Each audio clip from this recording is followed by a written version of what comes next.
they should be able to see us and hear us. So hello, if you can. If you can't hear us for some reason, or if we sound low or whatever, just shout it out in the channel. But Adventures in Lollygagging and Friends, we'll do the plugs here in a second. We are going to be continuing our Alien campaign tonight, every other week. I think we're on episode 4 at this point. We've already gotten our first character death. Matt is still in denial about it. No, I have not officially succumbed to poison yet. Maybe not officially. Chuck said he was going to suck it out. He was going to suck out the poison. And now we have officially had our second character death. It's amazing. It's 2. Just like... So, yeah. So anyway, Alien. Fun stuff. All right, let's hit plugs. Let's go around. Jeremy, who are you playing and what do you got to plug? Hi, I am playing Marshal Law, a licensed android warden. He was a prototype for the colonies to try and send synthetics out to do some lawman work, and it may or may not have gone so well, so he's been repurposed to a security officer on the ship. And then me and Matt over there and our friend Ken have a podcast called The Plutecast, where we talk about comic books and other fun, nerdy stuff. Yeah. You just had like a new release last week, right? Yeah, added a new one last week. We're hopefully going to try and get another one out in a couple more weeks. Have you decided on what your next comic's going to be yet? Are you still thinking? We have, we let Matt make the choice because My turn. Okay, right on. The 1989 classic Hawk World, the post-crisis relaunch of Hawkman. All right. Ooh, be good. So Tim Truman, art and story, fantastic. All right, so Plutecast is PLEWD. Right? Plutecast, right? Okay. That's true. Okay. What is Plute? Don't you have like a Twitter account now too? I saw that. Someone's got a Twitter account for the Plutecast. I got a Twitter account for us. I think it's the Plutecast. Follow at the terrible Plutecast. For plugging our Twitter. I think it's the Plutecast. Adam, you're up next. Who you playing? What you got? I'm playing Eugene Ellsworth. He's a roughneck, and he just likes to fix things here and there, and you either fix your machine or he'll fix your attitude. We'll see which one it is. And then I'm with Grim Perilous.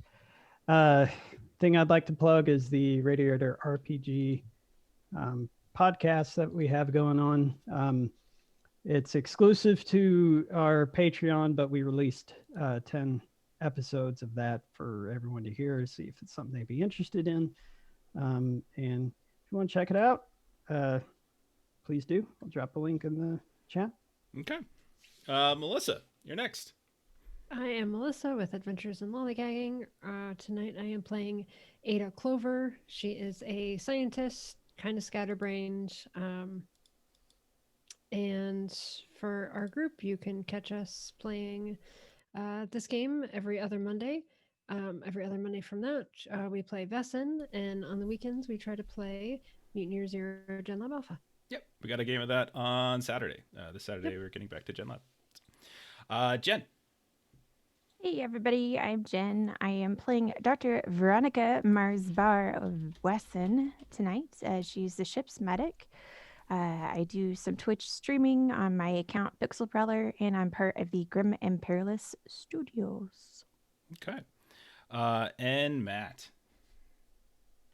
Hello, you can find me with the Plutecast, like Jeremy said, and you can also find me over on Free League Publishing's Twitch channel, twitch.tv/Free League Publishing, along with most of these wonderful people. They're all on there from time to time as well. Yeah.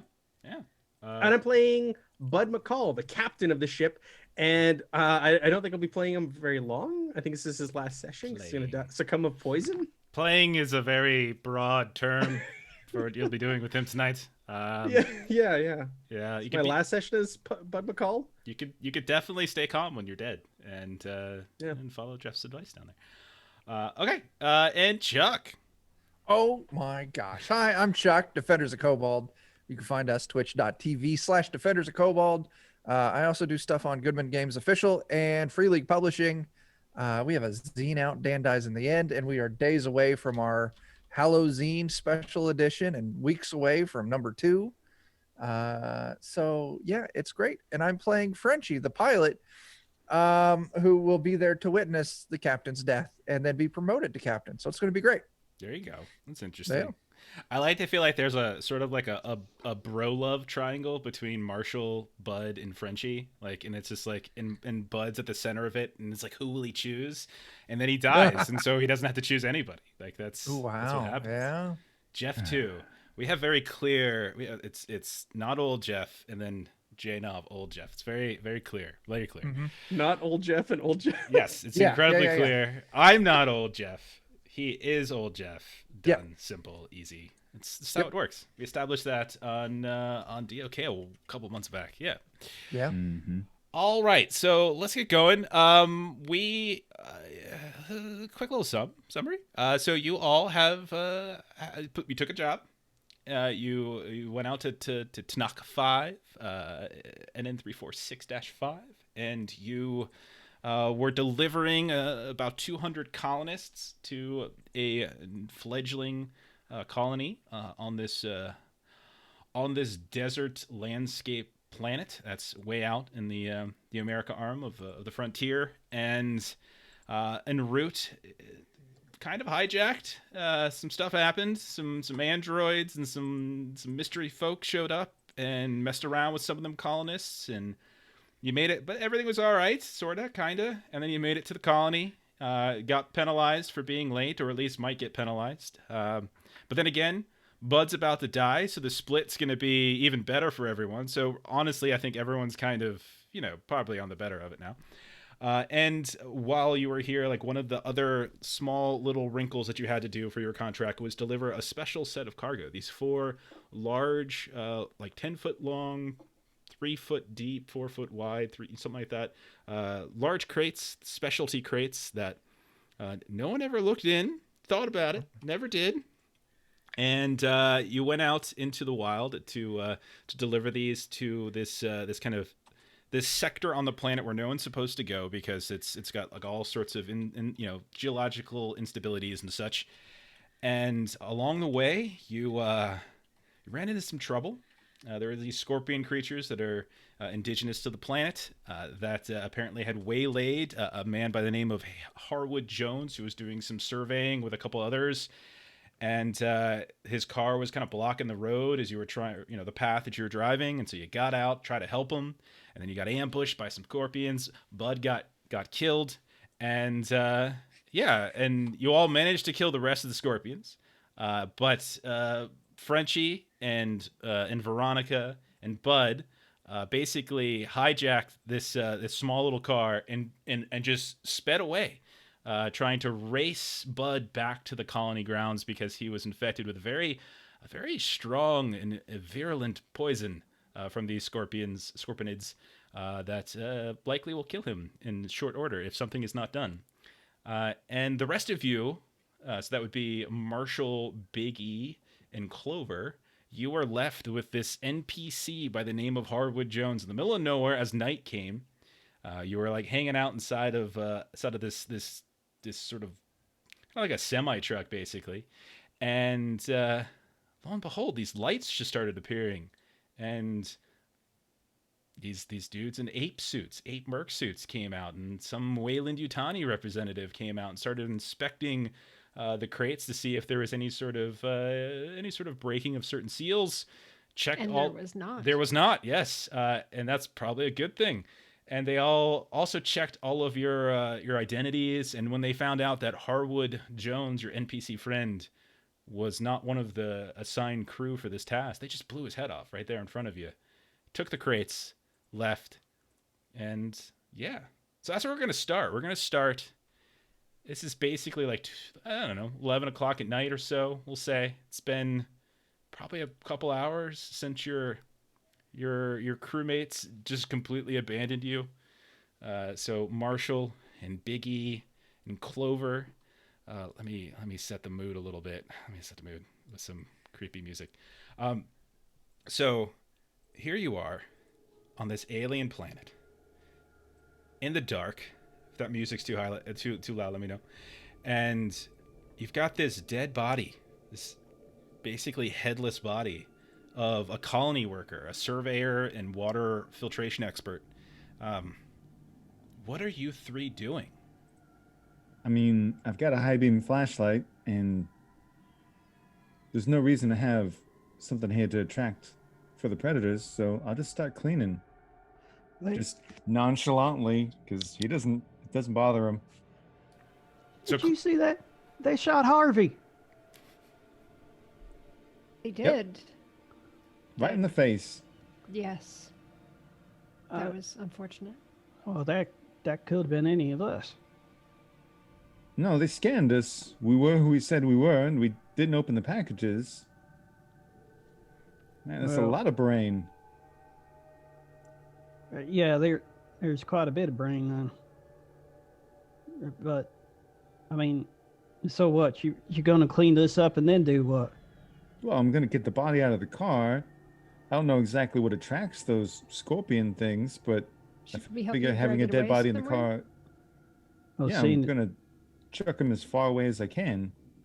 Well, seeing as how they was coming after us, I imagine that the body on the outside of the truck will attract them. I mean, if you want to get cuddly with them, that's fine. I'll even pose them like all nice for you. Oh, I ain't into that. Hey.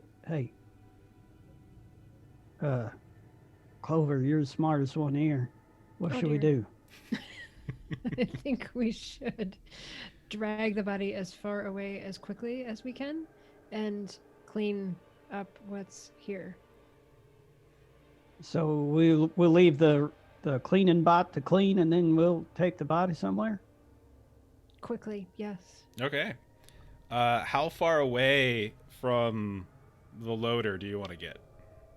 Like how far away? Now remember, there were a series of springs and pools around that the scorpionids seem to be very... they seem to just spring right out of them. Like they just came right out of them at some point. They didn't have any real issues with water at all. So how far away from the vehicle? And then are we talking near the water, away from the water? What are we thinking? Closer to the water? Okay. Yeah, sure. Just okay. Pick I it figure up, you'd know best. Okay. plop it. Here's your dinner. Leave us alone. Okay. Run back. All right, so Biggie, Clover, you each grab an arm, start dragging him away. Marshall, you get to cleaning the various blood splatter and brain matter that has decorated the side of the inside of the truck. Big E and Clover, as you're dragging this out, you can hear like little sounds of like water lapping up against the shore of these springs. Just it's kind of unsettling a bit. I want you both to go ahead and take stress. I can't take any more stress. Is there like an upper limit to stress?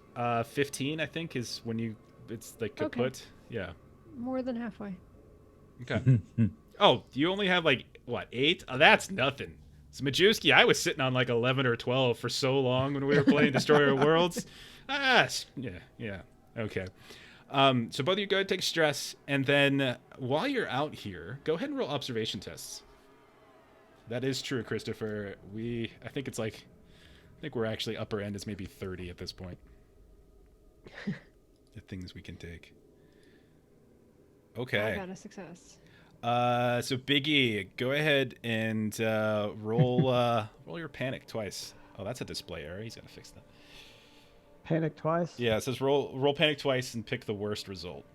Okay, how do I... Should be on your character sheet. There should be a panic button. Is it under general? I think it's on the first page. Or no, it's just stress. Sorry, just click on stress.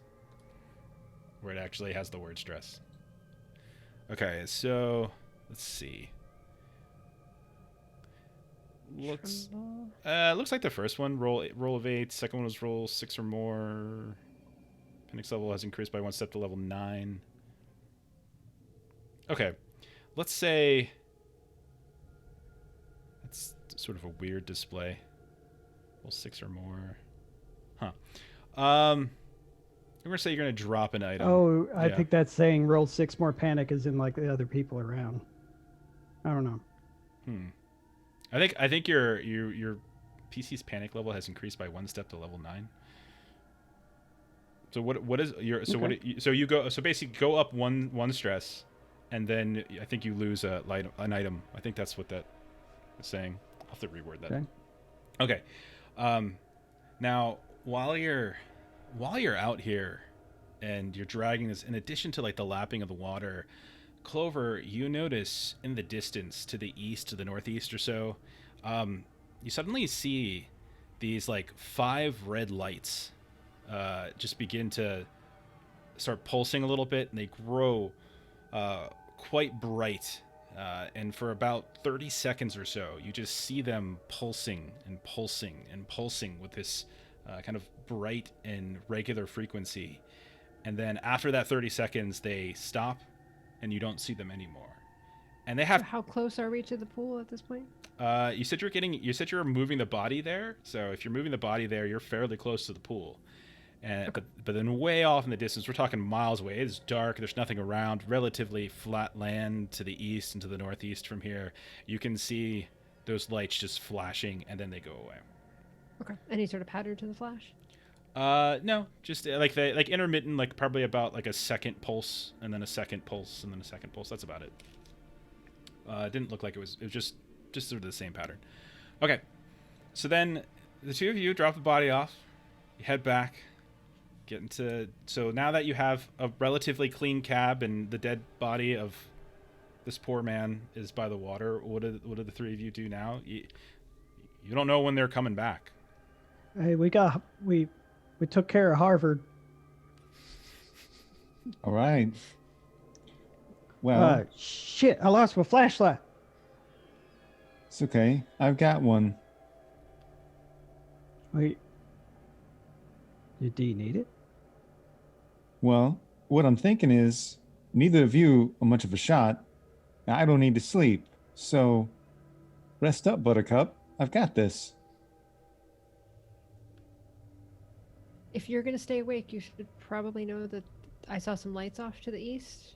You may not have been looking because you were cleaning, but there were some red lights off to the east that sort of blinked and then stopped. Okay. Hey, how you feeling about them red lights there, Clover? Is there something I can roll to try to see what that could have been? Not without any more information. Like it's just 5 lights out in the distance blinking, and then they went away. Didn't look like a ship or anything like that necessarily. It was probably about, maybe 30 to 50 feet off the ground or so, off the horizon. Yeah. Not something that I want to go walking in the dark to investigate. Yeah, Right now? yeah. Well, I know, there's only 3 of us. Well, 2.5, I guess. But, I think if we just hold tight here, just keep it together, I think I'm the one that's closest to losing it. But, I just want you to know that comes worst to worst, and I'll make sure it's me that's first. Well, As I'm trying to use my counselor talent. nice. I like it. I finally got a. Wait, did something bad happen to my gun last time? I don't remember. I have a gun. I feel like yeah, I ran out of bullets. That's what happened. Because I Just rolled reload. You poorly. just reload. It's fine. Oh, okay, good. Oh Well- gosh, you got to do it again. Roll stress. Oh my gosh. It worked. I'll make sure it's me. And Jeez. Mel, you can reduce your stress by 1. Okay. Oh, sweet. It's going to take me a turn to do that, so I mean, Yeah. I can only do it once. But okay, time to. Here we go. Just once this time. Okay, so move your stress up 1. Oh, man. Wow. And yours goes up 1 as well, Clover. So the one that he brought down goes right back up. Oh no. Yeah. Oh, That's sort of one of those where this conversation starts off helpful, but then Mhm. as we're talking about all of the things that we don't need to worry about, we're like, oh shit, no, we really do need. No, we have to worry. Yeah, We're screwed. Don't you worry. I'll make sure I'm the one that's first. You hear skittering outside. You hear little like sounds of like skittering on metal. You look around behind you, can't quite see. You see like a shadow crawling over top of the flatbed behind you, and then it disappears. The rest And of then the two of you like look. I You did don't in see character, anything. I'm sort of like, oh my god, my gun! I don't know what I can do with my gun. Until Marshall's like, you just put a new clip in it, you're fine. I'm like, no, I don't know what I'm doing. And yes, All right. you're so glad you're stuck with us, Marshall, because we're just I- losing our shit in the dark. I'm not saying this is a smart thing to do, but maybe you should just like lay down on the floor of the cab and close your eyes and curl up in a fetal position just for a little while. Okay. So the two of you lay down in the cab. Marshall keeps an eye out, and we'll go ahead and shift over to the colony, where Frenchie has just taken this little Geo Metro that you've been driving across. Yeah. You've got it all the way up to a speedy 47 miles per hour. You go just like a bat out of hell right into the colony, and it's dark, but there are a variety of lights that kind of illuminate the different cables that attach the different buildings. By the time you get back, it's dark. Most of the colony is probably kind of shut down at this point. You would know easily enough where to find the medical building. It doesn't look like there's any lights on there, but you do see lights on in kind of that central recreational facility. And that's really the only thing. That, and then the administrator building that Bud had his initial meeting on. I would pull this thing directly up to the door of that rec building. Okay. Start leaning into the horn, leap out, run inside. Where's the hell that goddamn doctor? Okay. So you see when you run in, there's only two people inside. Like when you run into the rec center, you see two people. You see first the guy with the ponytail who was basically the bartender, and then you saw the Marine, one of the Marine guys that like you guys are kind of going back and forth with. And so the two of them like are kind of looking at you all, and you can tell that they've had a little bit to drink at that point. There's a bunch of empty glasses. It's like that scene in Indiana Jones. It's just like there's just that's way too many shot glasses there for a single person's liver to be able to contain. And they kind of look up. Where's the fire? What's going on, man? Like, come down. People are trying to sleep here. The captain's been bit by one of them goddamn things out there in the desert. I need that doctor to see if he can do anything. Oh, all right. Don't wait, Captain? Who? My captain. Oh, okay. All right. And so the Marine guy kind of stands up, flexes his back a little bit. Got bit by one of them, huh? Yep. Okay. Yeah, He is that happens. actively dying. You can see he's got a little bit of a grin on his face. Yeah. All right, I'll go ahead. Yeah, I'll go fetch him. Don't worry. And he turns to the bartender. He's like, "Why don't you go ahead and call the administrator? Call her over. She'll probably want to get in on this." And so the Don't Marine, do it. the Marine, Don't do it, Frenchie. Tell that bastard Isaac to stay away too. Oh wow. I'll keep him from doing anything to you, but Is Isaac in the bar? You don't know. It's just the two of them. Okay. But you can see that the bartender goes right over to an intercom and hits the button on an intercom, and he goes, "Hey Isaac, you might want to wake up Administrator Steele. We got a bit of a problem here. You might want to meet us down in medical." And seconds later, you hear, "Copy 10-4. I will contact her immediately." And he's like, all right. And then the Marine guy who's kind of goes by the name Preacher. He starts moving on out. He's got this big old wooden cross around his neck, and he starts wandering out. And he's like, "Come on, let's go get him." And so he leads you over to one of the barracks, goes inside, and you can see that there's just like rows of like bunks, like two just bunk beds basically, and like there's like small nets between them, bunch of people sleeping here and there. And he goes down one, and there's the doc. You saw him. He's got his sort of shirt off. He's got this like ruffled. He's got a pretty hairy chest on him. And Preacher just walks up and just like pulls on his leg a little bit until he just shifts down to bed a bit. And the guy's wakes up a bit, and a couple other people shush you. He said, well, what is this? What is going on? It's, kind of spitting up as he does so, trying to wake up. Like the captain's been bit by one of them things that you've been wanting venom for. Oh, that's not good at all. That's terrible. So we're here so you can fix them.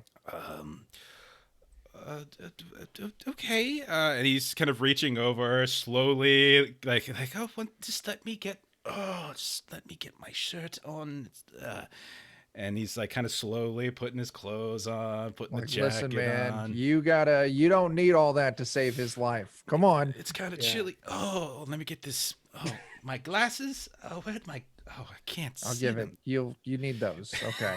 Okay. All right. So he picks them up, puts them on, and he's like, oh, my shoes. I totally forgot to put on my shoes. No time for love. You don't Let's need go. You don't need shoes. Come on. And so slowly but surely, the whole time, Preacher's just kind of like just chuckling. Amateurs, just a bunch of amateurs think they're gonna come on into our territory, just take our business out from under them. First time goes and gets himself stung. The whole way there, but eventually, all of you are in the medical tent, and you can see as you get there, Frenchie, with Preacher and with the doctor, and so you go inside. He clears off a space for Bud to lie down. Bud, when you start to look around, everything's sort of double vision. Like everything's just sort of you feel incredibly hot. Like you have a temperature that is absurdly high. You're sweating bullets. There's like a cold breeze that kicks in, but even that's not enough. You look down, and I would say Veronica and Frenchie can see this too. Your veins have kind of started to bulge a bit. There's like a kind of a greenish tint to them that's just kind of kicking out underneath. You can feel your chest is just beating way, way, way too fast. So they lay you down. And I'll say Frenchie, Bud, Veronica, go ahead and take a stress. This isn't looking good. As you look down at Bud, and he's kind of spitting up. There's a little spittle coming out of the sides, and the doctor's just like, oh dear. And he's pulling aside. He looks at the shoulder where the actual venom went in. He's kind of cleaning it out. Oh, did anyone suck out the venom?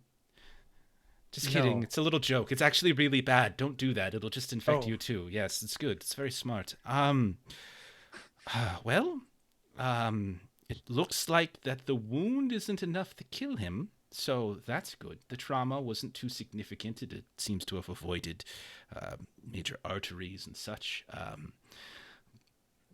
But the venom is very, very virulent. It's if he's a strong one, he'll probably be able to make it through. So have a good night. Good luck. No. You gotta have something to fix. You got anti-venom or something like that? Sure, but and he kind of looks over at Preacher, and then you see walking into the room at this point is Isaac, the android, who just walks up. Good evening, and just comes and just stands right by the bed, just kind of observing everything. Administrator Steele be here. Momentarily, I'm here to observe. And it's at that point that the doctor's like, well, yes, we do have anti-venom, but I'm afraid your captain is just, he's technically not a member of the colony, and these are very expensive. We're going to need to get it, Administrator Steele. She's going to have to approve this. Dear Lord. Yeah. So Look here, Dr. Sato. Why are you taking your sweet time and just lollygagging around? Can't you see the man's dying here?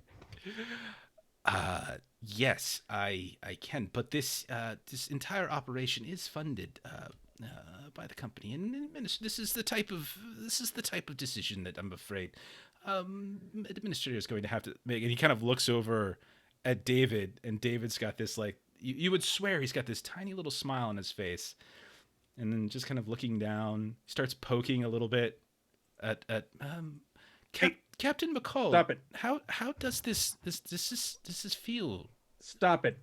hurts. What does it feel like? Is it? Oh, ooh, you're sweating considerably. Doctor, So- can you show me where this medical treatment is? I just want to see what it looks like, just in case I have to replicate it at some point. Oh, we have it locked securely in the cabinet over there. Yes. Well, I mean, I want to see what it looks like. I'm. Inquiring minds. I mean, if you're going to inspect his wound, can I inspect your virology doodads? I'm. Make a manipulation test. Yeah, it doesn't sound sketchy at all. Not at all. Not at all. Okay, go ahead and roll stress.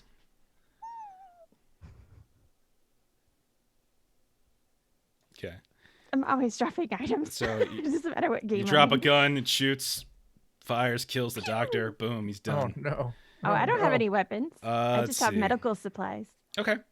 Yeah, you kind of just drop. We'll figure. You can just look at your inventory and just drop one of your items. It's fine. And so he's like, I suppose. Okay. I don't see why administrator wouldn't let us administer this. Of course. So you see him go over, fumble with some of his keys, and eventually he unlocks and he brings over. And you can see that inside there's all sorts of different vials of things and whatnot. This is very potent things. There are so many different ailments that this could actually cure. The pharmaceutical applications are just absolutely endless. Which is why the company is very careful about who and how and when these materials are disseminated. It's very difficult to procure them, after all. And Preacher, who's still there, just kind of grinning. It ain't that hard. It's hard for some, apparently. But No, you're not contributing right now, man. Oh, all right. You're right. I'm sorry. Don't. Which one of these is the one? I want to see what it looks like. Is it creamy? Is it solid? It's this one right here, and you see like there's just a couple different vials. It's just a kind of a brownish coloring to it. Nothing noticeable to it. But again, we need to wait, and we have to measure out proper. She'll be. David, will she be here soon? And he's just continuing to kind of poke away at McCall. He's like, so, interesting. What are your thoughts on death, Captain? Are you? Administer the damn antivenom. Oh, I'm afraid I'm not approved for such a thing. Well, yeah. And at that point, here comes the administrator. She busts in. You can see she's got her duster on. She's still. She doesn't look like she's even had any sleep whatsoever. She's like, what's going on in here? What's this all about? And then she looks down and she sees Captain Bud McCall, Mr. I'm gonna be a stickler for every little thing laying on. He's like, well. Look what we have here. What happened? What's going on? This is. We got jumped when we were delivering your damn packages. Jumped, I see. Well, that's a shame. Is he going to survive? And the doctor's like, well, we'll need to administer the anti-venom if that's approved. And you can see she just does one of those.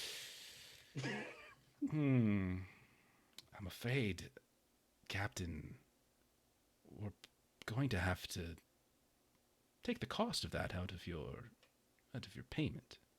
What's it take for him to be a citizen? Yeah, there you go. Yeah, Doc. He'll take the oath right here, right now. I don't think he's got his will. Oh, I'm sorry. He very clearly wanted to be an independent freelancer and not within the boundaries and confines of. Does she work for Wayland Yutani? She does. I'm using my command talent. All right. As long as you belong to the same organization as you, I can do it. Oh, it's so like- are you part of Wayland Yutani? Well, we're working for Wayland Yutani.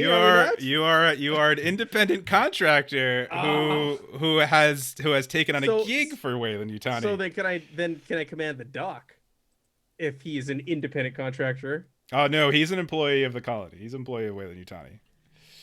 We're employed by Wayland Yutani. I'll say go ahead and roll it, but roll it at like a -1 or something, just because you're not actually like. All right, tell him you're not taking any money, and you're gonna stick me with that antivenom now. Let's roll this manipulation. Oh wow. Whoa, 1 success. Okay. I'll take it. All right. And he looks really like he looks over at at you. He looks over at the administrator, at you, and she just says, "Fine, go ahead, but this will be going in my report, Captain McCall. This will be going in my It's report." fine, as long as you're not taking any of our shares. Stick me, Doc. David, please stay and monitor everything. If they try to, Who's David? I'm sorry, David. I meant Isaac. David is the model of it's like the model from Covenant and Prometheus. Who the hell's David? Sorry. He Nobody. can't watch us. It's not pay important. extra for that. No. So she goes ahead and leaves at that point, and so like you see the doctor start measuring out stuff and goes to inject it, and you're like, again, you're still sweating bullets, you're burning up, and the wind's kind of splashing against the sides of the building. It just sounds really windy. So the thing is administered, and you don't really feel great immediately, but the doctor does say it will take some time, Mr. And he looks over at Frenchie at this point, and doctor at Veronica at that point. You can, if you like, we have extra bunks in the dormitory. Isaac here can keep an eye on things while you get some rest if you like. I'll just hang out here. I'll pull myself up a chair and just keep the captain company for the night. As you wish, Doctor. I can assure you, there's nothing else we can do for him tonight. It takes some time for the anti-venom to work through his system. In the morning, we'll take another look, and by then we'll know whether or not he'll survive. Out of curiosity, I would like to know if I really understood how much of a dose he gave. I would say, you're a doctor. Basically a fairly large syringe. We're talking several cc's worth of whatever this is. So for his body mass and all that. Yeah. This is one of those. I would say you understand it. Jeff doesn't, but you do. Okay, so I did like a mental file cabinet note for later. Okay. Just in case something happens to Saito. Okay. And so, preacher guy walks out, kind of pats you on the boot. I'll call, better luck next time, huh? And he continues to walk on out, just kind of chuckling the whole way. Leaving in the room, the doctor's still there, Veronica's still there, Frenchie's still there, Isaac's still there, and Bud is still there. Is anyone taking up the opportunity to go rest in one of those dormitory bunks? Bud, you have to stay here. Don't leave me with Isaac. Yeah. Well, Frenchie's staying. I'm not. Yeah, I'm staying. Veronica? I'd like to know what else is in the safe that's still open because he didn't close it yet. Ooh. He hasn't left the room yet, so yes, he hasn't left the room yet. Sure, but he'll I'm going remember to be to lock and inquiring close minds. What's this? I'm sorry. And he'll come over really quickly, and then he'll close. I'm sorry. Much of this is proprietary to the Weyland-Yutani, so if you'll please, your captain is treated. Like I said, there's very little we can do. I'm going to turn in for this evening. He looks over at Frenchie. I know where everything is, and David is here. So if anything funny or anything goes missing, you keep talking about this David. God dang it! I keep doing it, Isaac. Keep doing it because it's David from Prometheus. Sorry. Okay. So are you hanging around when he leaves, Veronica? Are you going with him? Oh, I'm going with him. If you want. Okay. So yeah, he'll escort you over to the dormitory area. There's plenty of bunks. You can grab the dormitory. one. Got it. Yeah, there's plenty of bunks if you wanna just take a nap for the night. You got a couple hours. You can reset your stress, all that kind of stuff. Nice safe area, no problem. Yeah. And so as the night progresses, not fairly uneventful in both cases, in both sections. The truck crew, you do hear a variety of sounds from time to time. This like strange squawking. You hear the sounds of splashing numerous times. More than once, you're pretty sure something approach the sides of the vehicle, but didn't seem to come into the cab. In the medical tent, Frenchie, you and Bud kind of drift off every now and then. Bud, you're still in a little bit of pain, but eventually your temperature begins to kind of go down a bit. Isaac continues to just sort of stand right next to your bed, looking directly down at you, like observing you, just fascinated with everything. And every now and then he just mumbles like the strangest thing under his voice. He's just like, the wind hits the sides, and he just starts spouting like biblical verses and psalms. He's like, he makes his messengers winds, his ministers a flaming fire, and he's just, for our God is a consuming fire. Just all these random bits that just sort of completely out of place, and then almost just looks like he's just not there, and then he kind of like snaps back, and he's sort of back to himself. Oh wait, Isaac. I'm sorry, I can't. Can I command him? I mean, he's here on orders already. So yeah, I would say you probably would be able to command him. I'll just ask him, like, are you all right there, buddy? You're a bit of an odd duck. I've been told that several times by the inhabitants of the colony. What does that mean? It's an odd colloquialism. Yeah, it's weird. It just means you're acting kind of weird. What exactly are you watching the captain for? You thinking he's going to start sprouting tentacles or something? Well, if he did, I would certainly want to be here to observe that, yes. Okay.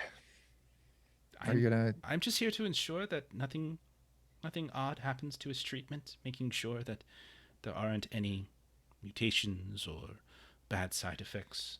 This is an untested treatment, after all. Oh, that's absolutely lovely. What? No one has actually survived a bite by one of these scorpions yet. Wow. You were all very quick to take the medicine. You asked very few questions about whether or not this has been tested or treated on anyone. This is all still very experimental. Wow. Well, I think in a situation like that, I like the captain's chances better with the experimental possible poison versus the totally known going to kill you venom. So of course, I completely understand. The anti-venom. It is very exciting, though. We have no idea what he's going to do with him. Exciting is a word for it. Okay. Yeah. Jeff's gonna turn me into a xenomorph. Oh man. Need to get more grenades. Eventually, hey, party wipe. Eventually, dawn comes. Night comes. Doctor shows back up. Veronica, you're woken up as well. You come back in. You check on Bud. A lot of the issues that were going on with his veins seem to have subsided. They're still like this. They're not bulging as bad. His temperature has gone down. He's still running a fever, but he seems better. Bud, you feel better. You genuinely feel better, but you still feel ill. You still feel sick, like you're going through like a pretty terrible fever. Feel nauseous from time to time, but overall you feel good. And the doc looks at you and Veronica as well, and your vitals look much more stable than they did the night before. Now morning comes also for the crew out in the truck. You look around. There's a beautiful sunset off on the desert, and you can see that the body you had laid down by the water is gone. There's like a bunch of sandy fissures, as if it was like dragged into the water itself. And there's a little bit of a dust storm brewing, but nothing too bad. So what's the plan to retrieve you all? He sits in one place. My plan is once the captain's good, I was going to go back out and start picking people up. Okay. The doctor's like, I will continue to monitor him. I have other work I need to complete while here, so it's Like, Frenchie, take the ship. Yeah, that's a good idea, Captain. All right. Isaac's still there, and we'll say, you will need to get approval from Administrator Steele for such a. Sure thing. I'll go talk to her right now. Good. I will notify her that you are approaching, and he'll walk over to the intercom. Why don't you accompany him? Oh, I'm sorry. Isaac. I need to stay here and Yeah, monitor you. I got No, this, no, you- Captain. no, I got you this, don't. Captain. All right. I will. Before I leave your side, I'll slip you my 6-piece, just in case, Captain. Okay. All right. Okay. Hey, Two we got- guns. We got any radios? I don't see why you all wouldn't have personal communicators. Yeah, like you have PETA, like you have those types of things. I think you would have them on you. Hey, Frenchie. You made it through the night. That's fantastic news. So did the captain. Oh, well, I was going to ask how the captain was. He is not dead. Well, that's better than being not dead. Yeah, he's had some treatment. He's doing all right. Doing all right. Oh, well, then he's better than us. Hey, Yeah. You want to uh, lift? well, just in case you was wondering, some people came by and they took our stuff, but they was the right people, at least Okay. I think. As long as they're the right people, I don't give a shit. I don't know. They was wearing them APE suits, like they was aping around, Okay. Why don't you give me 10 minutes or so, and I'll have you picked up. Oh, speaking of aping around, there's one less round in their gun and one less head on Harvey. Oh, why did they kill Harvey? He wasn't authorized. Well, thank goodness you were. Well, yeah, I mean, but well, we had a little burial for Harlan, so Oh, that's nice of you. More than I would have done. well, he. Anyways, you can come pick us up if you want. Yeah, I'll come get you. Just give me a few. All right. Then yeah, I'll sign off. I am definitely not getting approval. Okay. I am just gonna go to the ship and fly over and pick them up Do and it, then Frenchie. go land again. Okay. Yep. Yes. I ain't waiting. No one prevents you. David, or God, I did it again. Isaac stays in the room. Yep. With Bud. Veronica, where are you? I'm with Bud. Okay, so you're gonna stay with him. Okay. I'm going Yeah. to help the good doctor Okay. in the lab if he needs it. Okay. Yeah. And so Yeah. he's a little guarded around you with some of the work that he's doing. He's not entirely open about some of his experiments and the testings that he's going through. But whenever he checks on Bud, he will be forthright about what he's seeing in terms of vitals and things. But whenever he's kind of hovering over some of his tests or looking things, he's occasionally looking over his shoulder, looking at you and making sure that you can't really see whatever it is he's typing in or looking at or anything like that. He's being very, very careful. Like a grade schooler taking a test. Very Yeah. much like that. Just like covering his answers. No, you can't see. Frenchie, you get over to the ship, no problem. You fly away, no problem. Go ahead and make a piloting test just to see if something goes wrong.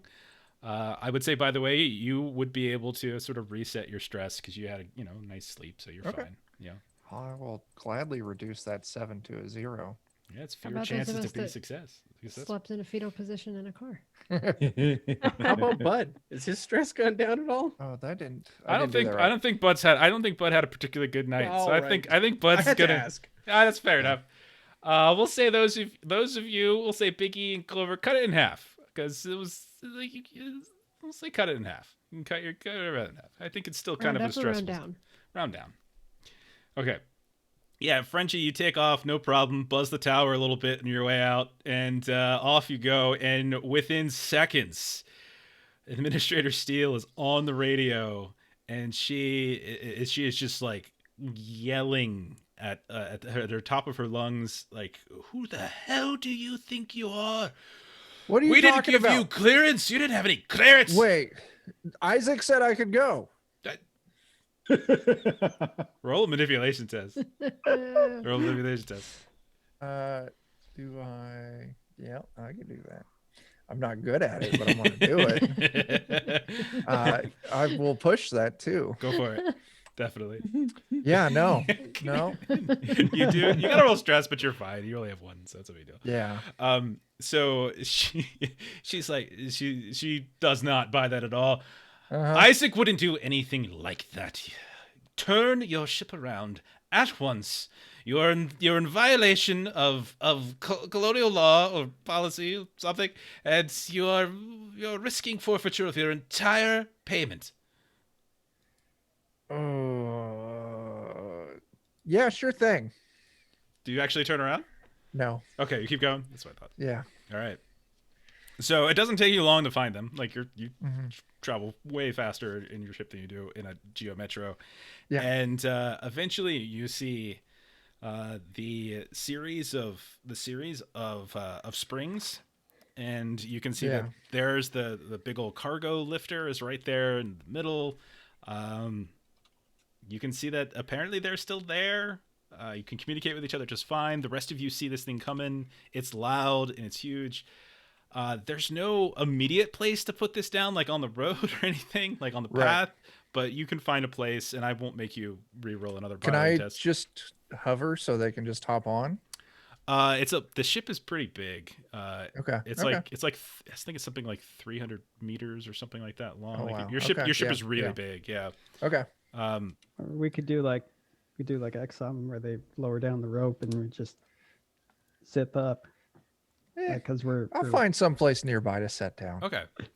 We'll do And whatever a sounds. scorpion or two to smush as you land. Well, Yeah. that's the other thing, Frenchie, is that when you're kind of looking down at some of those springs, you can see that there's all sorts of shadows. I know. I'm not sure if any of you have ever taken a helicopter ride over the coast of Florida, like just a couple hundred yards out. Sharks galore. There's just so many that you can see, and it's kind of like that. You just see all these scorpions swimming around in these different things, but they seem to be kind of frightened by your ship. So, but lo and behold, you get everyone on, no problem.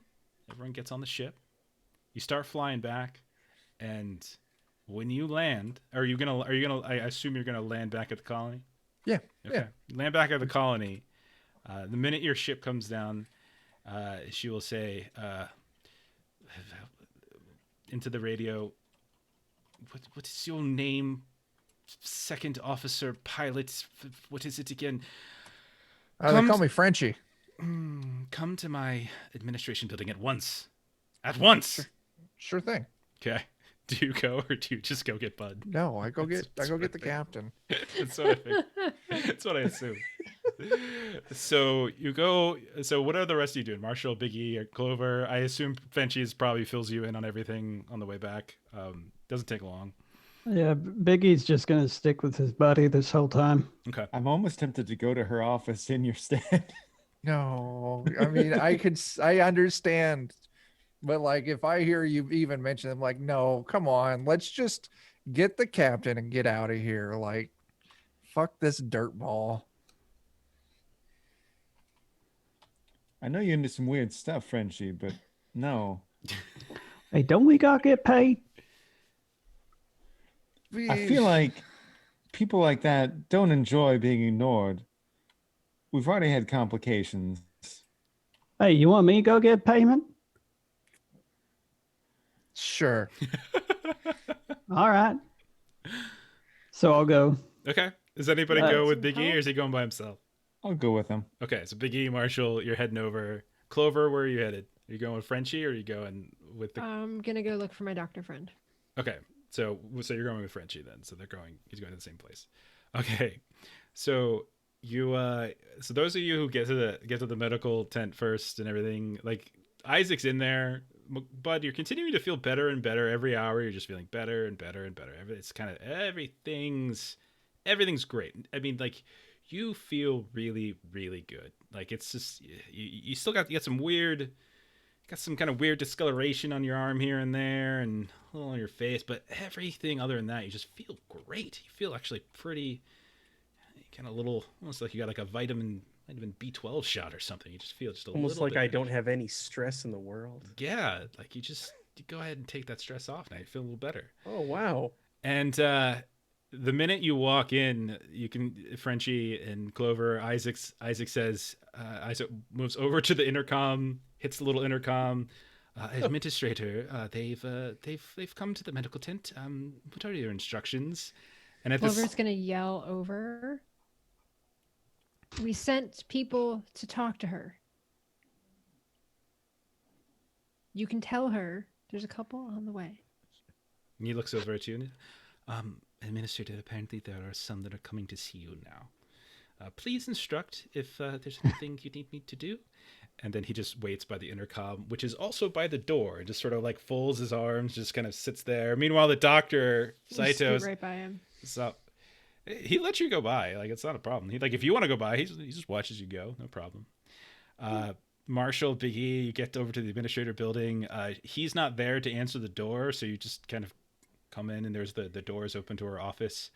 And she sees the two of you come in.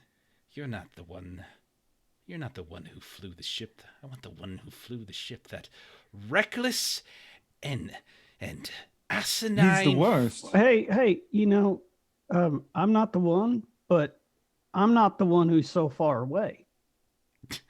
So, we're here right now.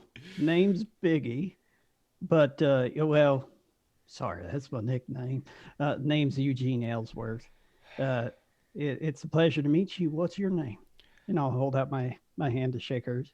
She's a bit apoplectic, but after a moment, she takes a beat, and she does actually take your hand and shake your hand. And says, "My name is Administrator Hannah Steele. I am the one who will be filing a report with Wayland Yutani about what has gone on here in all of its totality." Oh, all right. Well, speaking of totality and all, maybe we could just kind of compare notes as to everything that was happening. Hey, you smoke? I do not. It's a terrible habit.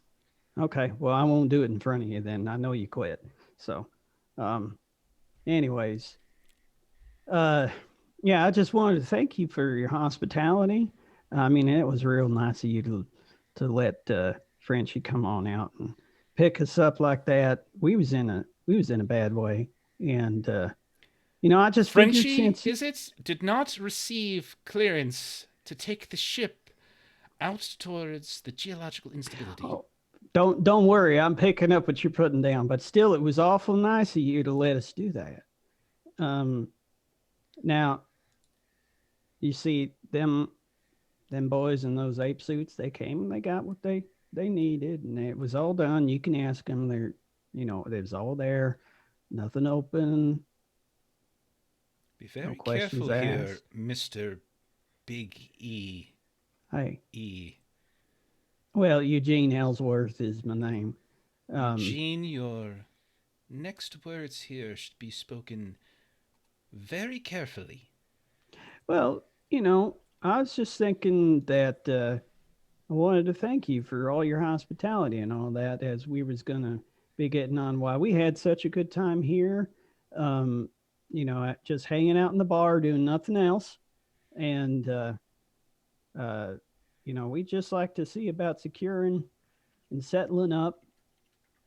Now, how much do you owe us? And I'll give her this knowing look like, I know things ain't exactly been the most easy, and you've been all hospitable. The original contract was for $65,000, presuming that you actually arrived with cargo intact on time, which you did not, even after you were warned of possible delay.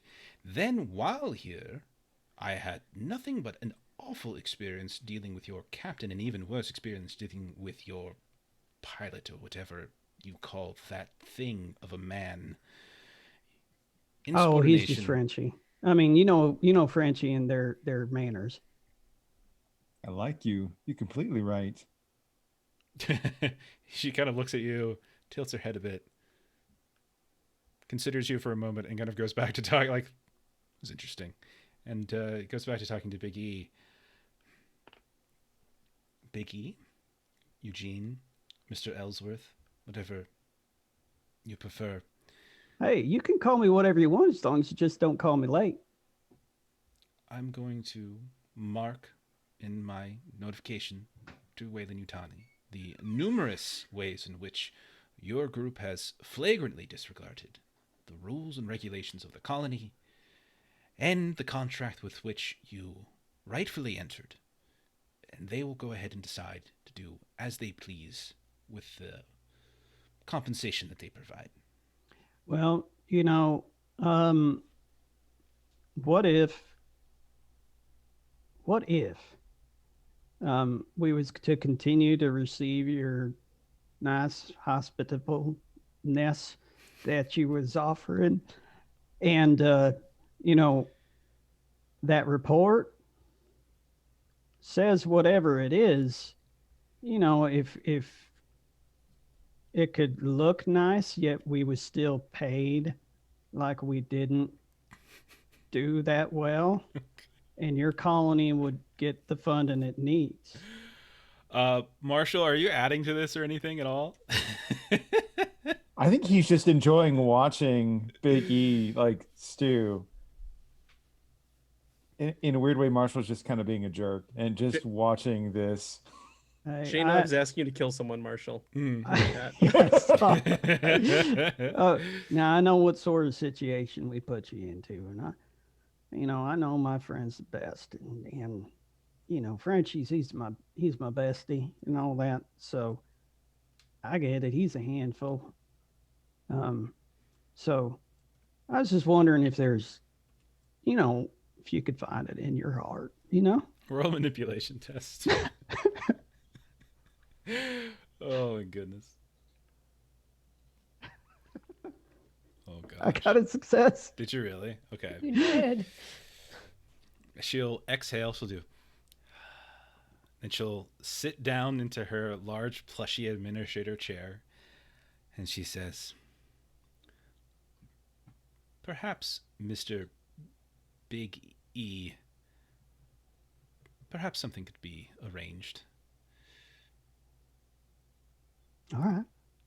I will consider this a favor I am doing for you, to not mention in my report the various violations of your pilot, the attitude of your captain.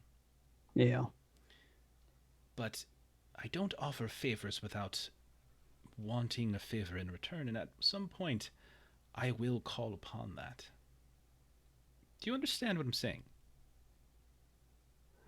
Yeah, I understand. Is there any way we can settle up now? I mean, is there something you need doing quick? Soon, perhaps. Soon. Do Okay. you want Frenchie's real name or maybe a couple of nicknames he really hates? And so Shield says, oh, the company is well aware of who Mr. Frenchie is. Don't you worry. Yeah. But would you like to know what gets under his skin? Well, heck, Needle does that every now and then with the doctor. She kind of keeps looking at Marshall every now and then. Is really intrigued by you. She's like, yes, Marshall, is it? What is it that gets under Frenchie's skin? Oh, let's talk shop. And yeah, Marshall just lists off the things he's Okay. observed This is that just a- annoy Frenchie. Hey.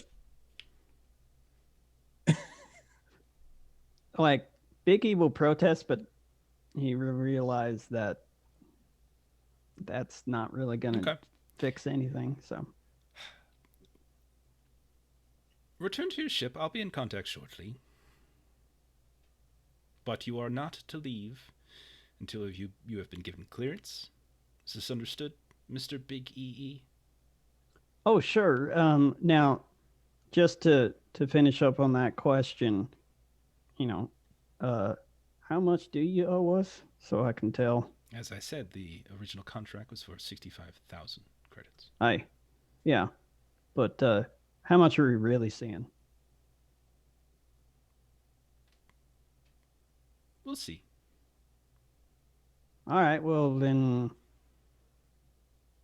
yeah, it was real nice to meet you. I'm glad I came up here and we was able to just settle things like this. Good day. Oh, Big E, Marshall. I know what that means. Okay, all right. Good day. Okay.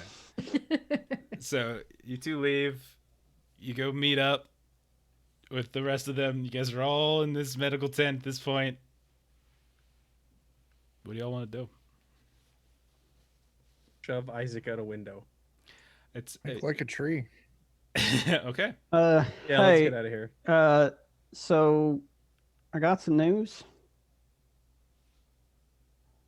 I got us out of a big pickle, but I put us right into a little pickle. Go on, Eugene. Well, you see, this administrating type was about to, tell Weyland-Yutani on everything, and probably had a few things that we didn't do that some of our other colonists did that she needed to answer for, that sort of thing. So, well, I mean, I knew we was in a bad way, and I knew that she wasn't thinking about paying us nothing anyway. So I went and talked things over with her, and she's not going to tell Weyland-Yutani about all of the infractions that we did. But we're going to owe her. Intercom goes off, and it's Administrator Steele who's contacting Isaac. And she says, Isaac, would you please send Dr. Saito over, please? And Dr. Saito, he kind of looks over at Veronica, looks over at Clover, quickly starts putting all of his stuff into cabinets, locking it up. Then he leaves. And so it's just Isaac in here now. So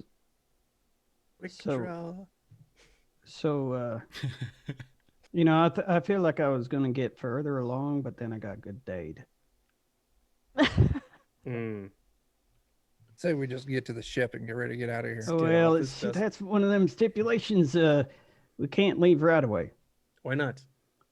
That's all part and parcel of her essentially saying we did our job. Right. So what are we supposed to do? Just stick around for a moment, then she'll get in contact with us. I say we stick around for a moment at the ship. I think that's a good idea. Let's get the hell out of here. I'd like to check. Oh yeah, no. She told us to go to the ship. Oh, what'd you say, Okay. Jen? I didn't quite hear that. I would like to check Bud over before we move him because I feel great. Roll a Let's medical. go. Like- Let's Roll get a the hell out of medical. here. Roll a I've medical got aid red test. flags. Yeah, go roll a medical aid test. Doc, I'm fine. Whatever it was that gave me, it's cured me. His blood pressure is still very high. You can tell his pulse is still racing. His temperature is still high. There's a lot of tautness to his musculature for some reason. Especially in his chest. But the wound itself, where he kind of took the scorpion tail, and the less discoloration than there was the night before. So it's definitely healing. The wound's definitely healing.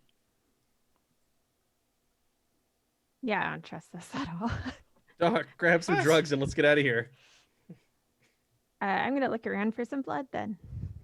You're gonna look around for blood. I mean, Yeah. it's in a couple of the people here. You could, if you want. Doesn't look like that. I mean, like Bags. containers of Looking for blood that bags? we could just grab and go because I don't want to be woozy. Okay. So you look around. There's definitely cabinets. Again, Isaac's standing here watching all of this. So are you gonna try to break into one of these cabinets? No. That sounded like a yes to me. If you want to, we'll say, do an agility test. If you want to try to do it without him seeing. Can we? Clover wants to see if she can get Marshall to go have a conversation with Isaac. So weird. Mom, I don't want to hang out with him. He's so weird. Can you All just right. chat with him and get him to turn not that way? Can you interface with him or something, Marshall? Oh my god. That kind of stream all of a sudden. That took a turn. Not bad looking, but no. Connect those. Well, okay, strings. So if you want him to look better, you could give him an interface lift. He's just staring at us. As Everyone we're saying takes a all point this of right in stress front for of that. him. I was gonna give you a +2 for like Marshall distracting, but that's fine. Okay. It takes a point of stress from the pun. So you managed to bust into, and you take a couple. There's a couple bags. You quickly grab a couple bags of blood. No problem. I'm gonna shove them in my back pockets, and now I've got Yeah. a butt. Yeah. We'll say that you have. Squishy padding. Let's see how many you got. We'll say you took 5 quick bags of blood. No Wow. problem. Yeah. You just cleared off a whole shelf inside this cabinet. This little refrigerated cabinet. It's just missing a whole shelf of blood now. Well, in that case, I need padding somewhere else too. Okay, thanks. All right. Okay. Anything else? I really want to know what's in that. So sink. the cabinet that the blood's in, was that a beep boop boop or was that a key? That was more just like a latched refrigerator, and you were able to just kind of like quickly open it. It's fine. You didn't have to break it. No, I mean where the anti-venom is. Well, that was a key. Dang. Oh, okay. Okay. I was hoping it was one of those watching ATM card thing. Yeah. Okay. So are you all leaving? Going to the ship like Frenchie wanted? Well, it was fascinating to hear about your process and all the updates that you go through. Thank you for your time. I'm very happy to communicate this with you. We should continue to communicate even when you are off-world. I think the humans used to call this a pen pal. Would you like to be my pen pal, Marshal? I have never had a pen pal before. Yes. Is this what the humans call As he's looking friendship? back to see if she's done yet. I would love nothing better. Ah. So we are friends then. Yes. Oh, wonderful. You are my only friend. So that means you are my best friend. I'm privileged. Privileged. Yes, it is a privilege to be your best friend. Ah, I'm very sorry about your captain. Well, he's not dead, so that's something. Yes, he is not dead. That is indeed something. Oh no, look, we have to go. What a shame. I will come with you, best friend. So the administrator told us to wait on the ship. I will come So with you then. All right. You're You not sure she wants authorized. you to do that? No. She wants me to keep an eye on Captain McCall. You can watch our ship from the outside. I am Isaac. supposed to keep an eye on you, Captain McCall.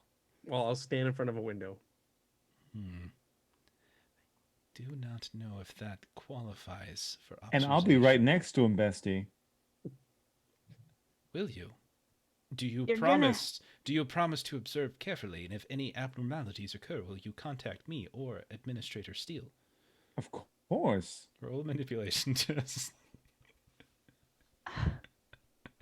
Isaac. This is not how I thought this was gonna go. Like, What it's like, is we're gonna going on? and we Okay. just start blasting. Like, okay.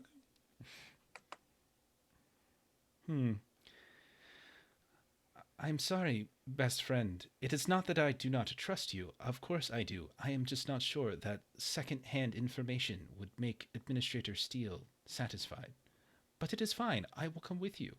Let us go. And he opens the door to and holds it open for everyone to come out with him. I'll go. Okay. So you start walking out. I'll go. Distance makes the heart grow fonder. I do not have a heart, Doctor. Well, I know you don't. You're parts, but still. You gotta practice that first. I mean, if you're Oh, gonna be wait. a pen pal, there's gonna yeah. be times you don't talk. You have to wait Right. patiently. I mean, if you're not going to be using a pen, then you're not really a pen pal. Don't you know calicoisms? No, I do not. Yeah. We got sayings us humans. We use calico quisms, and like absence makes the heart grow fonder. You don't need a heart in order to feel things. Oh, colloquialisms. Yes. Yeah, Yes. calico quisms. I am This familiar. is the shit I deal with every day. I see. It must be very difficult. Maybe you're not for that you. bad. Would you like to remain on the colony, best friend? I They can show rely on you me. around the colony. There are many wonderful sights to see. That sounds amazing, but I have an obligation. I'm terribly sorry. Of course, I understand. Are we going to your ship now? Yes.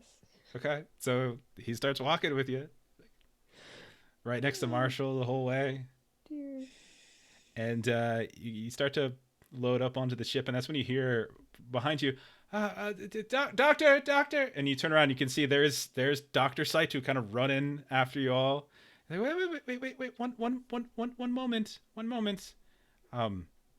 and he pulls aside Veronica, and says, the administrator has approved of you all making orbit. She said that there will be messages from the company awaiting you at some point before you reach your next destination. Your compensation and other instructions will be provided. Are they gonna be in a bottle? No, they're going to be through the network, I would imagine. Oh, I was hoping it'd be a message in a bottle. Yeah. See, that's another calico quism. Okay. And he kind of comes over to Bud really quick and just kind of like feels your forehead really fast.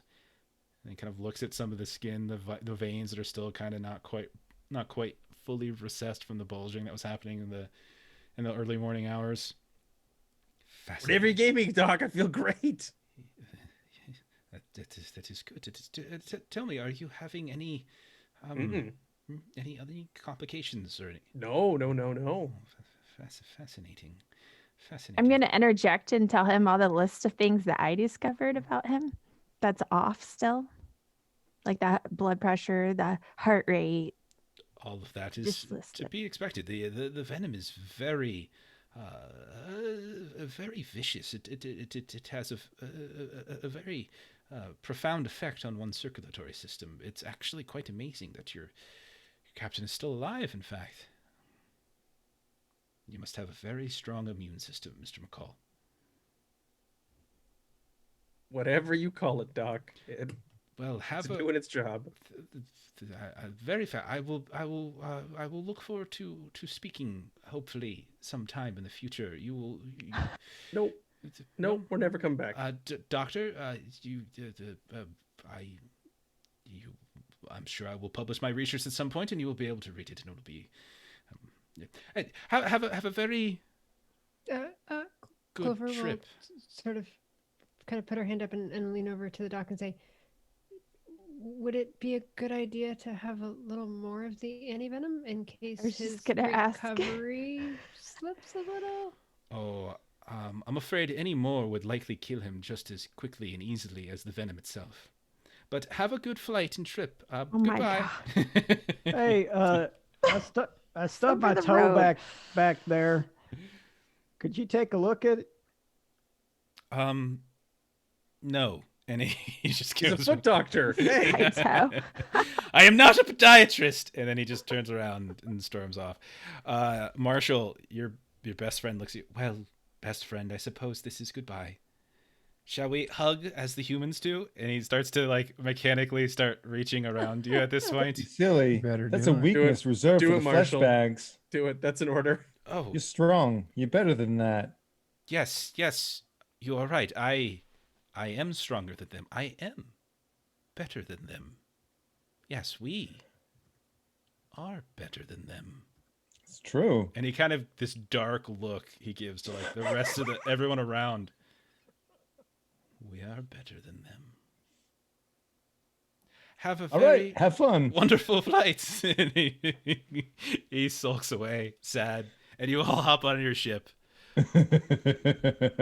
free of this godforsaken planet, this colony. And yeah, you get the ship fired up, Frenchie, and go ahead and make a piloting check to make orbit. Sure thing. I feel like we did some good here today. Oh, you guys are great, fantastic. It's ridiculous. We're the What best. the hell just happened in this? This Made town me just play got with them. acquainted with the crew of the Hot Pocket. That's what happened. Yeah. Yep, they got hot pocketed. Okay. Yeah, Frenchie, you get them out into orbit. Take you a couple days to sort of travel across system, kind of reconnecting to network. Takes a little time to get some of these messages back. So a few days pass. All of you can go ahead and start. You can refresh your health, refresh your stress at this point. And eventually, because we talked about this last week, or last time, there were a couple different jobs that kind of flagged on the system a bit, and the one that kind of Mother presented you that was most interesting, that you all said was kind of a synthetics. Strangely enough, I'm pretty sure maybe that changed your mind now. Your interactions with Isaac might have changed this, but too bad. This is what I prepped. Just shut up. But you got there was a job for there's a call from Hyperdyne Systems. Hyperdyne Systems put out a job because you all had learned that there were a series of Seeks and Biotech androids that had been stolen or hijacked or disappeared, something like that. And Hyperdyne Systems is sort of picking up that contract to replace those androids, and they need someone to deliver them and to pick up and deliver. So there is a job for you. It is. I'll go ahead and change the actual star map so you can see where you would be going for this next one, if you want. So it's going to be GL488. One sec. See if I can. All right. So if you look, it's a ways away. It's going to take you somewhere in the neighborhood of. I'm looking at the map really quick. It's going to be about 3 weeks worth of travel time to get there. Most of that obviously will be in cryo. But there's a $70K UA dollars contract with Hyperdyne Systems to pick up some number of synthetics and to deliver them to a destination that you would be given on your arrival by the executive at the site. You're given a contact name of Alan Sprague. You're going to a remote manufacturing planet on GL488, and there is a small moon that you'll be heading to. Okay. So is there anything anybody wants to do before they head into cryo? Hope I don't catch on fire this time. Yeah, right. Hey, Captain, Yeah, Eugene. did we get anything from that or any news from that administrator? That's a great question. Mm-hmm. I hope I was able to help, at all, rather than just getting us further into the shit. Yeah. Anything from Mother? You would know that you wouldn't have gotten that info yet. Like the amount of time it takes for the messages to travel. It's not so much that you've been ghosted or anything like that. It's only been a couple days since you're kind of traveling, and then it's probably gonna take even longer for a message to ping back. So likely it'll come either during travel. Marshal could pick it up, or it'll be waiting for you when you kind of come out of cryo. Anything else anybody wants to do? No, for record, I put the blood somewhere safe. Okay. And refrigerated. There is, however, a message for Dr. Veronica Mars, however, that is been delivered to your personal console in the medical bay, specifically for your eyes only. I'm going to go ahead. If you look over in the journal entry, Under player notes, I'm going to make it available to you now.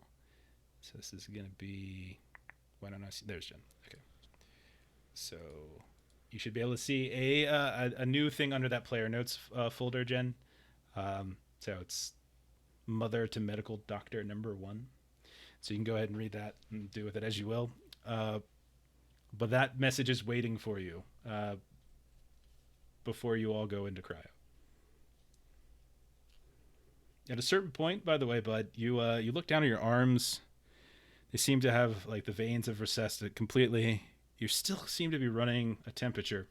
You just can't seem to kick that temperature. But you feel good. You feel really good. You still feel really good. You're just running hot. You're running like a good 2 degrees hot, and it's been sticking with you this whole time. But other than that, you're fine. Knowledge is gone. You have a voracious appetite. I'm gonna. All right, that's all fine and good. I'm gonna recommend everybody, if they want, they're authorized to go into cryo with their sidearms, or because of what happened last time when we woke up and we were boarded. Oh boy. I won't argue with that. Okay. I hope nobody has night fits or anything like that and accidentally shoots Sleep with themselves the in the safety leg. on. Okay. Yeah. Clover's gonna find some sort of like safe way to, because she hasn't had a gun before and now she has a gun, so she wants to like target practice kind of and try to be better course. about it. So I don't know if there's like a simulation or something she can do to try to get better at her shooting skills for next time. Okay. All right.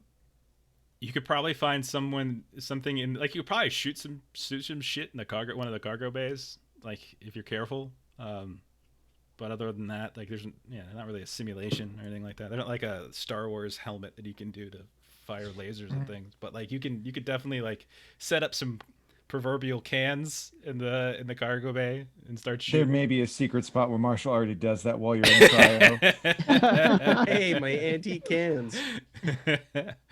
All right, so everyone goes into cryo, with the exception of Marshall, who has to begin normal maintenance procedures. Remember that every week you basically have to do a heavy machinery test and a comtech, but Mother will handle the comtech. You have to do a heavy machinery because there's one of each to kind of keep it going, or else you can potentially have some damages begin to accrue over time. I'm really good at comtech, but yep, okay. It's all right, buddy. So go ahead and roll a heavy machinery test. Oh boy. Let me see how much of that I don't have. Yep, that is all my heavy machinery. Nope, I got none of it. Okay. No problem. But I'm tap dancing away. Having a grand old time. Okay. At a certain point within the first week, Marshall, you notice that Big E's birds have somehow gotten out of the cages that they're in one of the cargo bays. Oh wait, they're ferrets. Oh, they're ferrets? Okay. Yeah, I Changed to the decided ferrets? that they're ferrets. Okay. yeah. His ferrets have gotten out of the cages that he was in, that he kept them in. So they're missing. Could I potentially use I think actually I have a rank. Could I use survival, so to speak, to try and hunt them down? Like, Absolutely. that becomes my new little You obsession for next week or absolutely so. can. You absolutely can. Wonderful. Okay. I'm gonna get you. Okay. You managed to find one of them who apparently had found a way into Clover's like little hydroponics bay, like burgeoning, and it was just like rooting through a lot of the soil and such, and just like knocking plants over, making a mess of things. And it's just, you're not sure how they got in there, but they somehow got in here. Second week comes around. Go ahead and roll. Just another reason why Clover and Big E don't get along now. Go ahead and roll a second heavy machinery for week 2. Okay. Oh, hey. Okay. I should pay attention that time around. There's some strange noises coming from the engine room and such that you note, but the ship's still moving. Nothing seems to have the hyperdrive seem to be working just fine. And you're still looking for the other two, though. You still only got that one, so you're still kind of looking for those other two. At a certain point, though, there is sort of an alarm that comes on from the ship, like a little notification, and it takes you to cryo, where you notice that Bud's vitals are spiking. Something furious, just absolutely going crazy. You can see that his heart rate is much higher than it should be, even higher than it was when he first went into cryo. You can see that that his breathing seems to be rapid. He's like, normally when you're in cryo, you're basically in stasis, but you can visually see his chest kind of going up and down in some level of rapidity. Anything you want to do? Want to roll out Comtech or anything? Sure. Okay. Let's see if I can give that a go. Yeah. Oxygen mixture is a little off. Yeah, it's not quite right. Oxygen mixture seems to be not quite right. Which is really strange because you said it yourself. Like you're the one who you check it. Like you part of your cycle, kind of coming around, make sure everyone's okay. But looked at it yesterday or the day before, whatever, everything's fine. But no, yeah, the oxygen mixture seems to be a little too pure. A little too pure. Weird. Yeah. But you fix it, no problem. You can see that over a few minutes he calms again, no problem. Is there anything to where you can check and see? I don't know if the ship maintains a log of certain areas being entered or anything, or checking to see if anything's been opened. I mean, certain things you have to, certain things would, like going into Mother, going into the reactor room, stuff like that would need to would be logged. I don't know if cryo would be. We'll say it is, but yeah, you notice just your normal rounds. It like fits your rounds just fine. All right. Well, just keep tabs of that and okay. Just look for anything that seems out of place. Third week. Odd. Third week. Yeah, something kind of you get another one of them blackouts, Marshall, and you wake up. Oh no. This time you're in the corporate suite. You're not supposed to be in here. This place is supposed to remain locked except for very specific VIP passengers. I'm sure you guys might bust into it every now and then to screw around, but it's supposed to remain locked. You also have your gun on your side, and you notice that you're missing bullets. Okay, that's good. I am not a liability. I'm totally fine. Not at all. You start doing your cycling, go around, and you notice that in the bathroom where you normally do your hey nonsense, the mirror's been shot up, and there's bullet holes in the walls, including your bullets embedded into the walls, and there's all sorts of shattered mirror pieces on the ground in front of you. You have no recollection of doing this, but a quick ballistics examination would suggest that the bullets that are embedded into the walls seem to be from your gun. Clean that up. Go ahead and roll another heavy machinery for the third week. Okay.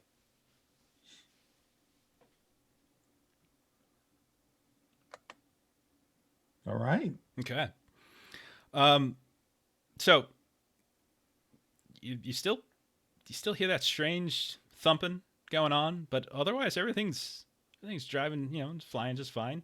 It's about time to wake folks up and kind of get that message after a couple weeks, and one by one you go over, kind of do through the basic process. Everyone's a little bit out of it from time to time. All of you had pretty normal dreams, occasionally invaded by these kind of weird blips of getting attacked by scorpions, guy getting his head blown off, but otherwise everything goes all right. There's still one of the ferrets are missing. Bud, you have a message and Mother waiting for you.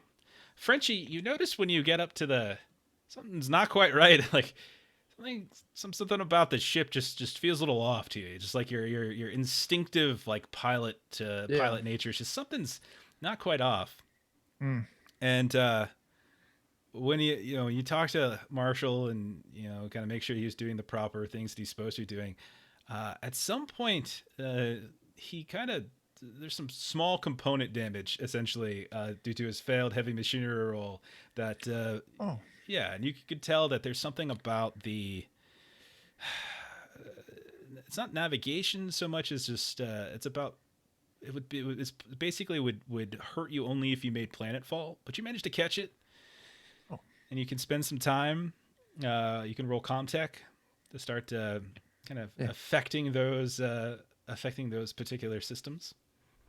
But yeah, something about the like the kind of planet, like if you were to go planetfall, this could be able to rip some of these cargo pods off or something like that. It would be pretty bad, but you catch it at least. Clover's gonna go marching over to Biggie, just holding bits of dirt and like ripped up plants. How many times do I have to tell you? Put your damn ferrets up when we're going into cryo. Months and months of research down the drain, and she just like throws dirt at him. I did put them away. Well, did Marshall do this while we were traveling? Did he just decide to go digging around in my plants? Like, come on. Oh well, I don't really know. I'll go and. You know which one was?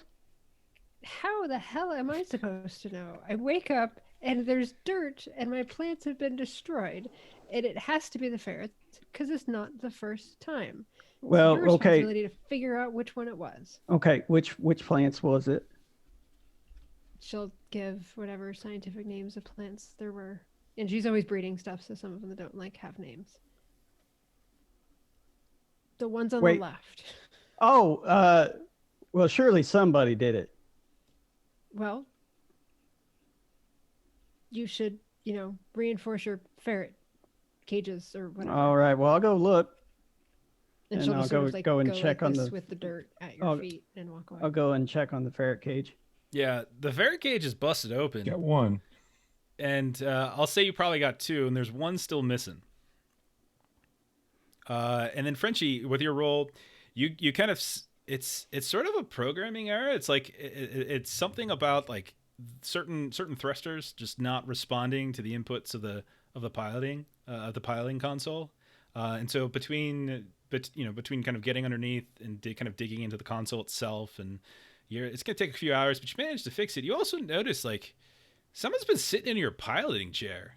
Like it's just all of my settings are wrong. All your settings are off. It's just like you had the seat exactly the way you wanted it, and it just doesn't. Goddamn Marshall. Marshall, you jackass! Hey, wait! What? I'll start calling over the intercom. I think somebody. I think we've got a stowaway. I came here and checked, and nobody's missing. What? Nobody's missing. I got anybody. I got everybody. I got somebody, but nobody's missing. You know, if I was capable of hate or directed at you. Gene, I said if those things got out one more time, we're going to kill them. Well, they didn't get out. Look at the cage here. It's been busted. We're eating rat tonight. We got a stowaway. Now, Marshall, I wouldn't put it past you, but I wouldn't really put it on you either. You didn't bust up this cage, did you? You know how long I spent hunting those furry little bastards. Well, did you try and No. call for them? Did you try and call for them? Hang on. You see, here's I don't want to know it how goes. to call for them. I don't want to know. I got anybody, I got everybody, and I got somebody. So watch this. I hate you. Anybody, everybody. I call out. That's weird. Normally when I sit in here and I call for anybody and everybody, nobody comes. Do you have quick draw? I'm going to mother.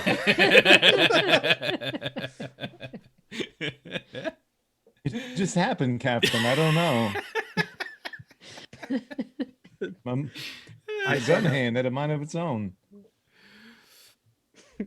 Okay, so as you're looking around for which one's missing, anybody? Nobody. Nobody's missing. Okay. Nobody's missing. Oh gosh. Yeah, and Clover, I'm sorry. It was somebody. And, I know it was somebody because everybody loves you, so he wouldn't do that to you. Everybody loves Clover. And Clover will see that there's damage done and redirect, like she'll kind of roll her eyes at you because it's not the first time, but will sort of redirect attention to the fact that there's an individual that's doing shit while we're sleeping. Veronica, you go into your lab. You can see that the message for you is still sitting there.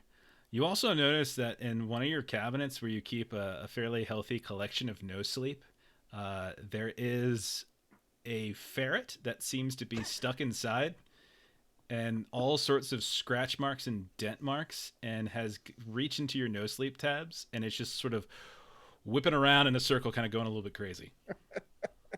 Oh, no, you don't. I'm going to gingerly but politely gather the ferret. Roll survival tests.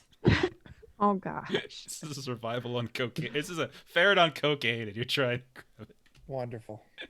Nice.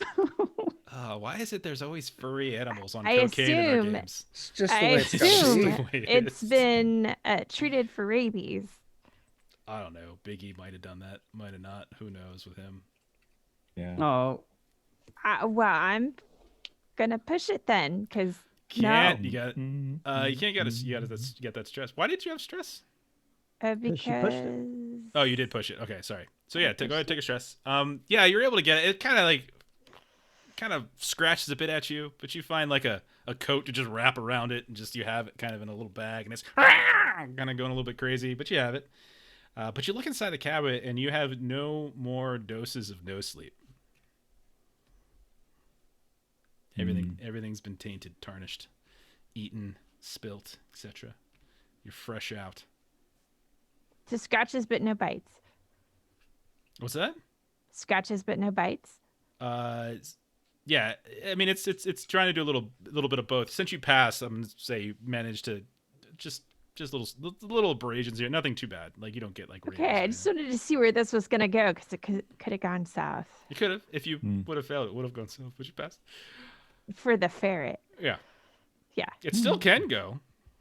Find a window, check it No, out. I mean if it bit me, the only way to test for rabies is to Smash it against the wall. Mm-hmm. I That's know. it. Don't postmortem. don't go making nobody look out to be sus. All Can I right. quick draw on myself? Only if you can shoot me too. But I go ahead. I was gonna say I might try and take Bud aside at some point and privately let him know about the Okay. the weird little event with the O2. You see him go in, mother, really quick.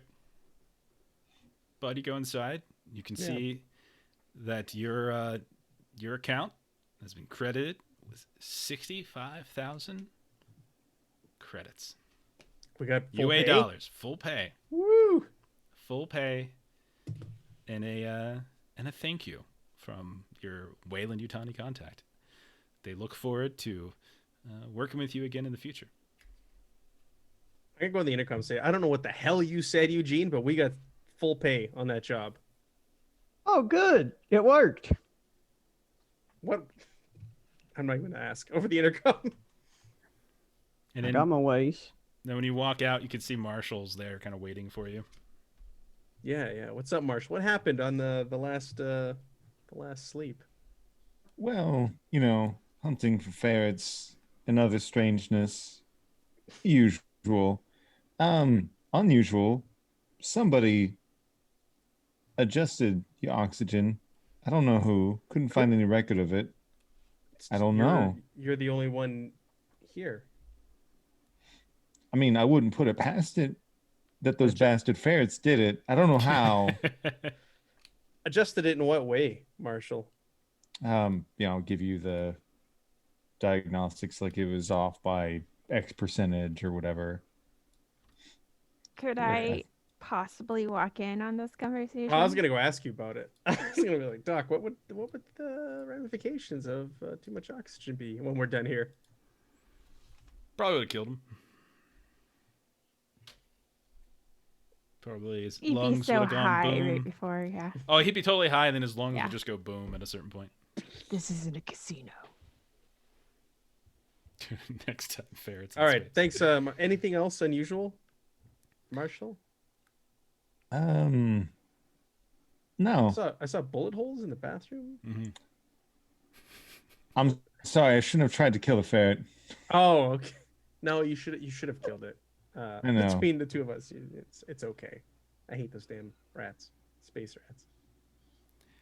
I do too. All right, so Frenchie, you're on If you say the word, I will kill him. Next time we go to sleep. Frenchie, Okay. you're on the Make it disappear. bridge, and you get a little communication blip show up while you're working on the console. Someone's pinging you from in system, and it appears it appears to be a ship, and you kind of check your coordinates a bit. You realize you're relatively close to your destination. It's just basically just like a sensor ping, just like kind of figuring out who's there. As you get a little closer, you realize that there is a ship kind of in orbit around the moon in which that you were kind of heading. You take a look. It's a ship not too different than yours. Yours is more of like for transport. This looks more like a barge for towing and things like that. So, so if you are familiar with a little movie called Alien, the Nostromo, for instance, would probably be a fairly accurate comparison. But yeah, it's just sort of like hovering up in orbit over the top of this sort of bluish, earthy, just earthy moon. You get within relative sensor range and do a quick scan, get some basic info. Yeah. And they're just sort of hanging out, just doing a basic orbit, nothing too big. Now, your contact specifically was someone by the name of Alan Sprague, who is an executive at whatever factory, whatever kind of synthetics factory you're supposed to be heading to, for Hyperdyne Systems. No one said anything about another ship though in your job. Okay. I'll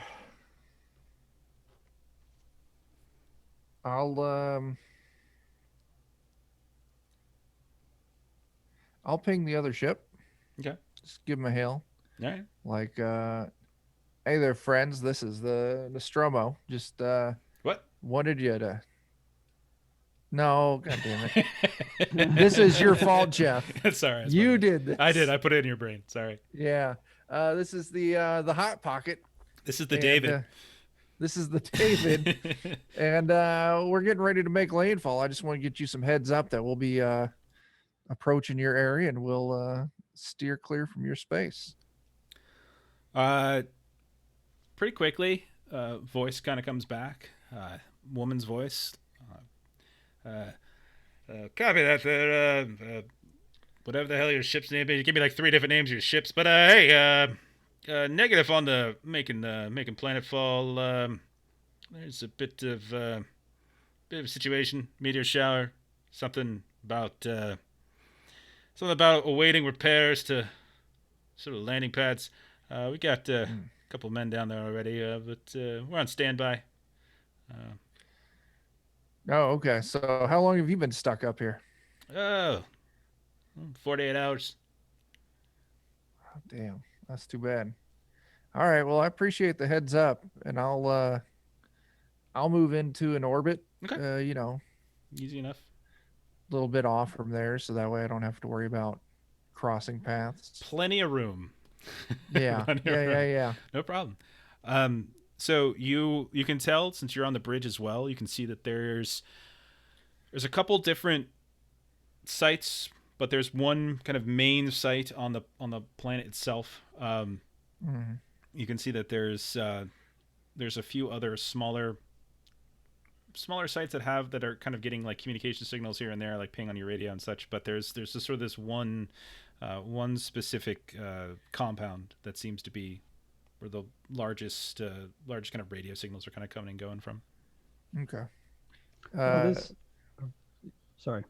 I was just gonna say, while we're once I get into orbit, I'll go ahead and ping the surface. Okay. See what it's going to take about picking up our getting words with our contact and picking up our cargo. Okay. So you radio down, and again, very quickly, someone responds. Guy's voice. This is Executive Alan Sprague. We'll have you cleared for landing in just one moment. You can begin planetfall at your leisure. We have you scheduled for landing pad C. All right. There's another ship up here that said there was something going on and we wouldn't be able to make planetfall. Negative, Cletus item. Please land on landing pad C. Okay. We'll do. And I'll ping up the captain to get a second opinion on this. Okay. I'll give you the rundown. And What are the markings on that other ship that's sitting out there? So if you're trying to kind of getting a look at it, it really just seems just like some sort of like independent contractor towing. You don't see any sort of company. It's not flying. So any similar kind of, to us. Yeah, it's not flying any company flags specifically, so to speak. It's you get a name. The Radamanthus is the name of the ship. The name that you were given by the woman who was on the radio with you, Frenchie, was a woman by the name of she called herself Minus. Can we pick up any weapons on that ship that's in orbit? Roll On a contact. scan? Roll contact. We'll leave that up to Frenchie. yeah, Yeah, that's I fine. got you.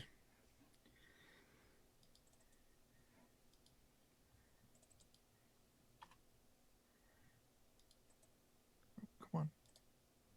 There we go. I got a success. Now that you can tell, there's some there's can't see anything like that now. Like there's kind of like you. It's got it's set up a little differently.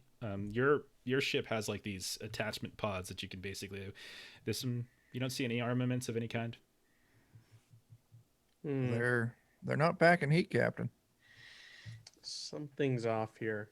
And they hailed you? No, I held them. It was kind of funky that they were just sitting in orbit. So I just held them, played off that I was just giving them a heads up that I would be passing near them through in space, kind of see what they were about without giving anything away. And Planetside, our contact, everything was fine with them? Yeah, they said it was fine. They said to hit pad C, no problems. I even asked about the other ship and they didn't know a thing about it. Why don't we fly a little close and take just a look before we land? Pad C? No, this other ship.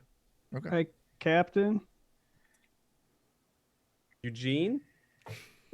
Aren't you worried about the stowaway? What stowaway? I told you, there's a stowaway. There's a hole in this cage that no ferret could do, No.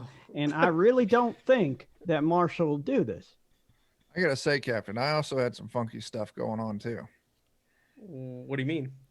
Well, hey, this is gonna seem petty, but my chair was all messed up, and then it also looks like someone was messing with navigation. I got in there. Are you Yeah. sure it wasn't Marshall? You know, he went a little I'm loopy not. last time Yeah, also. he did. He blacked out. He lost his gun. Hey, Marshall, Yeah. you put a hole in that cage? Did you sit I feel in? like a Muppet. Did you sit in Frenchie's chair? Did I sit in Frenchie's chair? Yes. Did I mess with the cage? No. Okay, we got ourselves a Okay. stowaway. There ain't no way them little teeth can get through this metal. Trust me, I built it. Do we got any kind of internal sensors? Yeah, that's what I was gonna ask. Is there anything we can use to scan our own ship? Yeah, roll contact. Marshall, you probably sit in the chair when you come up here and do your rounds. I don't know whether you Sometimes for part of my dance routine, I jump on it and Okay. I try to make it spin and Yeah. leap off. That's fine. But I mean, You- if he does this on a regular basis, wouldn't you notice before? I mean, would somebody's- have. Like, listen, I had this thing set up cherry like it cradled my ass like nobody's Well, business. That's what I mean. That's why I jump on it. That's what I mean. If he does this all the time and you're just noticing this now, somebody's sitting it in a different way. Could be. That's a 2 on that Comtech, Jeff. Yeah, you got I also have a thing. okay. I've never used it before. I've got a M314 motion tracker, which is for indoors. Mm-hmm. Ooh. Okay. Okay. So internal sensors, like you get life sign pings, where you would, there's a couple on the bridge right now. There's some here. Maybe Clover's in her lab. Maybe Veronica's in med, in the meds. And so you see pings there. Like you don't know it's them. All you know is that there's just sort of like there's something there. Right. You also get like a couple of down in cargo bay as well. You get 3 down in the cargo bay. Okay. Think about that for a second. Might be the ferrets, Yeah. or wherever you ended up putting the ferrets. You start adding it up, and it adds up to Right number. the right number as far as you can tell. Big E, sensors aren't pinging anyone extra on ship. Well, I don't really think of Marshall as a liar. So something's up, because if I made a mistake, that cage, they just go out the door. They know what the door is. I mean, if it's open, they'll climb out. So the door was still locked, and there was a hole in that cage. I want to go to mean, Mother. And nothing else funny happened at all. Not that I'm aware of. I'm curious. Do I show up on those sensors? I would assume not. Mm-mm. I mean, motion sensor, yes, but if you're looking for like life signs and such, like if there's any sort of No. Do we have cams in our ship? I didn't see any listed. I'm not sure if that's a specific module that you have to purchase. I'll have to double check. We'll say just to sort of split, kind of split the difference. We'll say you probably have cams at the very least in secure areas like bridge, Mother, and reactor. Like those are kind of the 3 key places. And the only person that shows up, the only thing that shows up every now and then is Marshall, fairly regularly, where he's walking around naked, shooting his gun. Yeah, you see him kind of doing tap dances as he's going, swirling, flipping around the gun a little bit here and there. I want a diagnostic from Mother on the life support systems while we are down on the cryo, and on the navigation systems, and on Clover's whatever she's got, horticultural setup. Everything that was like out of the norm. I want full diagnostics and readouts on the areas. Okay, so you want Mother to do... Okay, diagnostics going to take some time. But yeah, so cryo, nav, hydroponics. What was the other one? Anything else? Nope, just those 3. You're going to hear Veronica over the intercom asking where Eugene is. I don't know where you are, Eugene. Where would you be? Oh, oops, I dropped something. I know. Eugene is probably just fiddling around in a shop. That's where he does keep his ferrets, is in the shop. All right. I guess I'll come to you then. I have one of your creatures. What? You one found of nobody? Your creatures? He was in mine. Mine never sleeps. Huh. My supply's toast. Well, I guess I owe you some. Yes. All right. How much do they cost?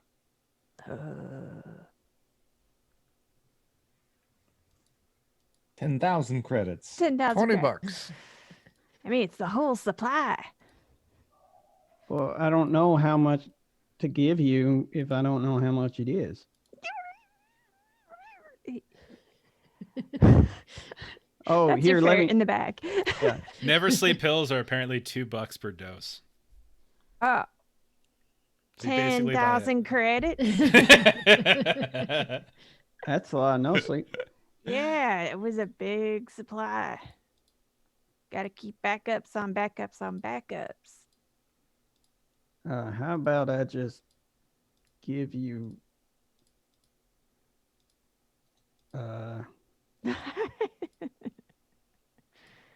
what, 10? How many did you lose?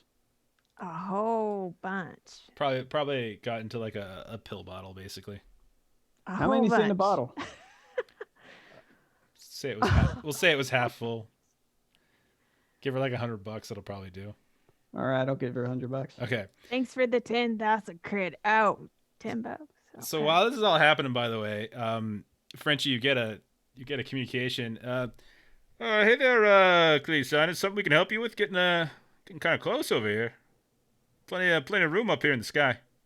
Yeah, hey, don't mind us. We just got to adjust our approach just a hair. My apologies for cutting it so close. We'll be out of your way in just a moment. Copy that. Just keep an eye out, will you? Will do. Sorry to give you a scare there. We'll get out of your way. So I'm on the bridge with Frenchie. Do we see anything? We're walking out the. Okay, if you're like eyes, like if you're getting that close, I don't. they're gonna be like, Kalisa, it's a bit too close for comfort here. We're gonna need you to kind of adjust your heading here. We got stable orbit here. Oh, sorry. Will do. My bad. I thought you were on the other side. I'm used to the metric system. And then you hear like the intercom is like still on, like you hear on the tail end, is this guy drunk or something? And then it kind of clicks off. And yeah, but you don't notice anything. Nothing on sensors kind of stands out. Nothing when you're looking out. No, nothing stands Captain, out. so if they're not shady up here, it means they're shady down there. Yeah. Let's land. Let's get a closer look at what's going on down there. Okay, so you start to make planetfall, and again, she comes back on. She's like, hey, please sign him. Yeah, like I said, they're not taking any ships down there. There's no, ever since we sent the shuttle down a couple days ago, we haven't had anyone back up. So you might want to be careful. I don't think they can take you. They just gave me the heads up. It was all clear. What do you mean they just gave you the heads up? It's all clear. I called in, asked what the delays would be, and they said, nope, you're good to land on pad C right now. Huh. All right. Roger that. Yeah, when you go down there, can you yeah,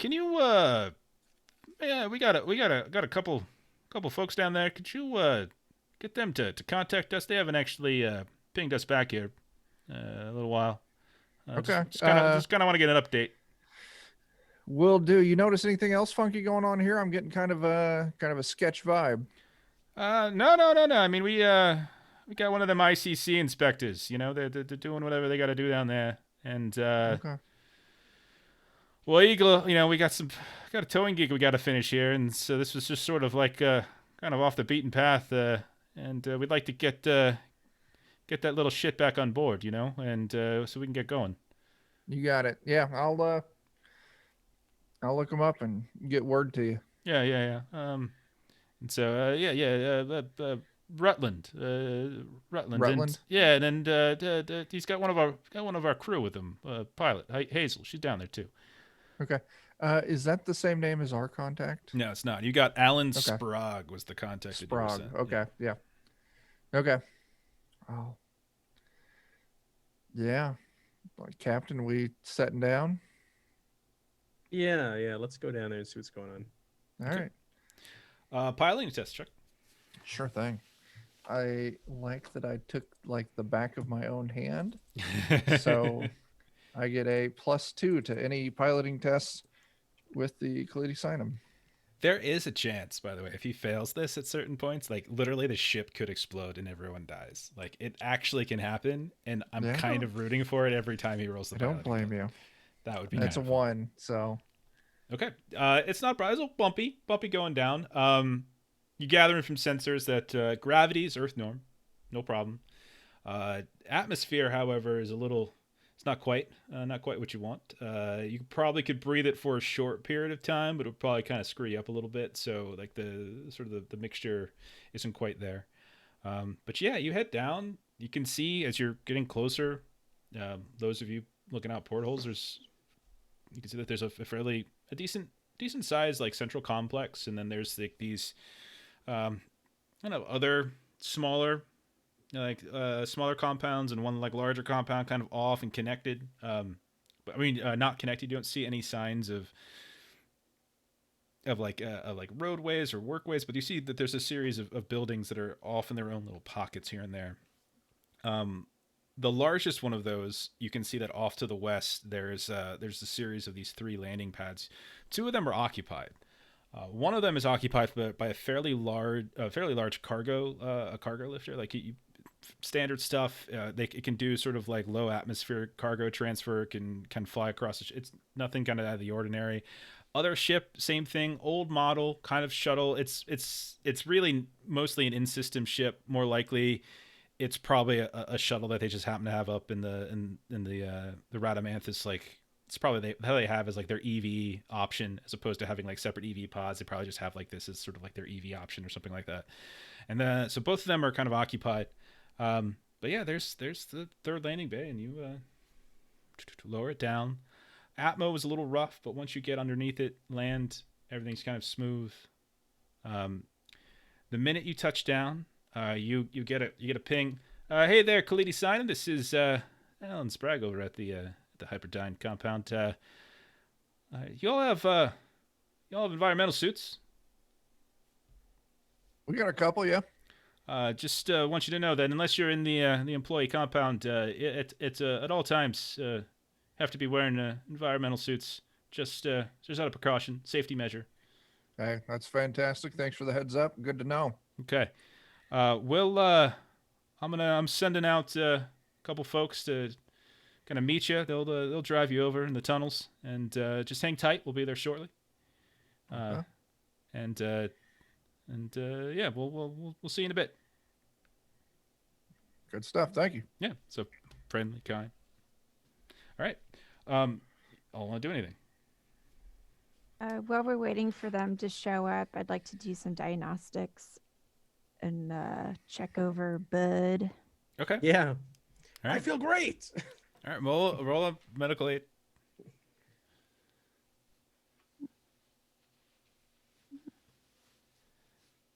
Don't kill You me. feel great. She kills you. You're dead. Okay. Not again.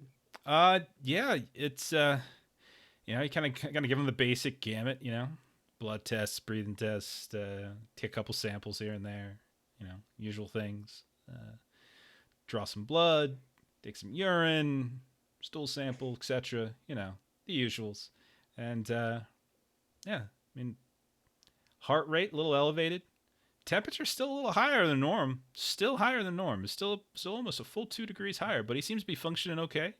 Doesn't seem to have affected his in anything. His decision making. You don't feel dizzy or anything, bud. You do genuinely feel really good. You feel probably better than you've ever felt in your life. Okay.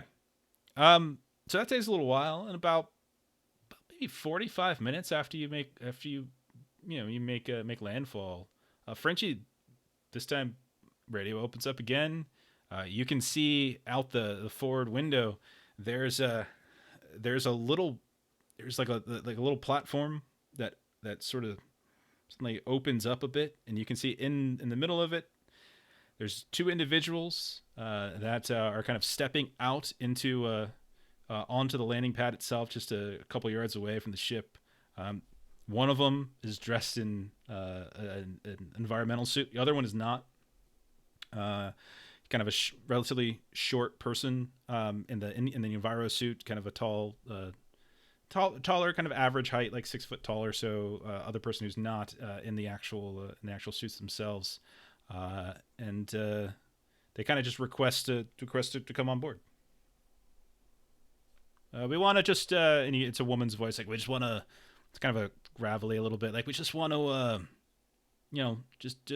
verify that you've got the storage space and safety precautions put in place for the cargo. Is that all right there, Khalidi Sianam? Hold a second. Captain, we good with this? Are we good with this? I don't know. You tell me. I'm Yeah, not. Eugene, are we This good is with your this? choice. We good with what? Cargo? What about the cargo? I don't know. Frenchie? What? I'm in the medical bay being looked over. Mm-hmm. So if it makes you feel better, I'll Oh, I escort them. forgot It could that. be a guided tour. I'll give them Yeah. the heads up, and I'll instruct Marshall. I'll give Marshall and Biggie a heads up to meet him and show him the space. Oh, so they want to come to the ship? Yeah, yeah. Yeah. I'll say, Marshall, get down there and watch them. Okay. So you get down there, give them the okay. They come on up. You immediately notice, Marshall, one of them is an android, and the one that's not wearing the suit, obviously. And then you can see a shorter woman who, once the doors close up, goes ahead and kind of takes the helmet off there, and sort of looks at you and sort of shakes a bit, and she introduces herself as Murphy, and she's mid-30s or so, got dark hair. She's got a bandana on underneath, and short, kind of stocky, big thick arms. Kind of has the look of a roughneck about her. The person next to, or the android next to you, go ahead and roll. And you're an android, right? You might know other android models. You could roll. What would I want you to roll? I should have probably had this written down. Go ahead and roll Comtech. Okay. Let's just do that. All right. I know that's one of your good ones too. Just barely, but Okay. Definitely a newer model than you. I would say, and I'm not circumventing this, but you definitely are sure you've never seen this model before. Like, it's not a familiar model to you. It's male. You would say it probably looks of like mid-30s ish, kind of average height, average, like slightly above average bulk to it, and kind of a strange thing is it's kind of got like stubble, like almost like a shaved head, and sort of like stubble, almost like a fake shaved beard, just kind of staring at you, and right now just cocking its head to the side as it looks at you, as it and then it says, Marshal, L.A.W. Interesting. And I am Paul, Hyperdyne 490 C6 model. Paul, it's great to meet you. Did they manufacture that for you? Or did you grown your own fuzz there? Clearly it was manufactured. That is a silly question. No. And she kind of like interrupts you, and she's like, oh, okay, we don't need to do the love fest and everything. Hey Murphy, how you doing? Doing great. So listen, I just want to inspect, where is it we're going to be putting the cargo in here. We just want to make sure it's got everything we need. Hold up. What's What that? sort of question is that? I beg your pardon, but we're putting a couple $1 million worth of Hyperdyne property into your ship. I think. Now, Biggie is really suspicious because he's never been asked where to put cargo, because cargo's always put in the cargo bay. Right. So, right, but you got multiple cargo bays here. I'm just, you know. Listen, man, I'm not trying to kind of pull a wool over here or something like that. It's just a simple question. Just can you just point me to where the couple $1 million worth of Hyperdyne property is going to be sitting for a couple weeks' time on your ship? in the cargo bay. Again, you've got like 4 of them, man. We're standing like there's which one of them? And she's like, You all right, see, enough. all right. Android. That one Android. over there, it's got the door open, and the others have got the door closed. So I would imagine it'd be that one.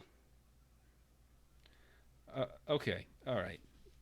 I don't know why we had to start like this, but that's fine. If that's how we're starting, That's fine.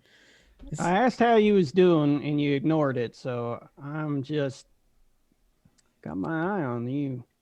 He likes to undersell on his personality so he can over deliver later. He'll be nice later. Right now, he just starts off as an asshole. So is there like any sort of way to like see if I can suss someone out? Yeah, observation. Okay. I would like to make an observation if I could. Yeah, go ahead. Satisfied with the one success? I think one success on that is about the best I'll ever do. Yeah, something a little off about her. Yeah, definitely something. Your instincts are right. There's something off about her. Hey, so that $1 million worth of I said a cargo. couple million. Okay, couple. That's just one more. So, what you gonna be loading it on here with? What do you mean? What are we gonna be loading it on here with? You gonna be bringing it by hand? You gonna? Are you out of your mind? No, we're not gonna bring it by hand. What the hell kind of question is that, man? Like, well, we got someone loaders. Loaders. Okay, what model? And she'll spout off a model number. Hang on, let me get it. I can actually give you a model number. I think I put it in here. Maybe I didn't. Anyway, she'll spout off a model number that is accurate. Yes. All right. Tell me something. If you wanna pivot 90 degrees to the right while going backwards, how you do that? Just like what the hell kind of questions are these? Listen, are you the captain? Are you simple are you the captain? Questions. No, what the fuck is a captain gonna know what to do with the goddamn loader? Marshal, you want to get your captain down here? I don't know what the hell's going on with this guy. Like we're just trying to take a look. This one's off. Marshal. I'll call the captain. I'm sure we're fine. I think there's definitely someone off in here. That's for damn sure. There's definitely someone off in here. Meanwhile, the other android's just sort of looking, and every now and then does. Interesting.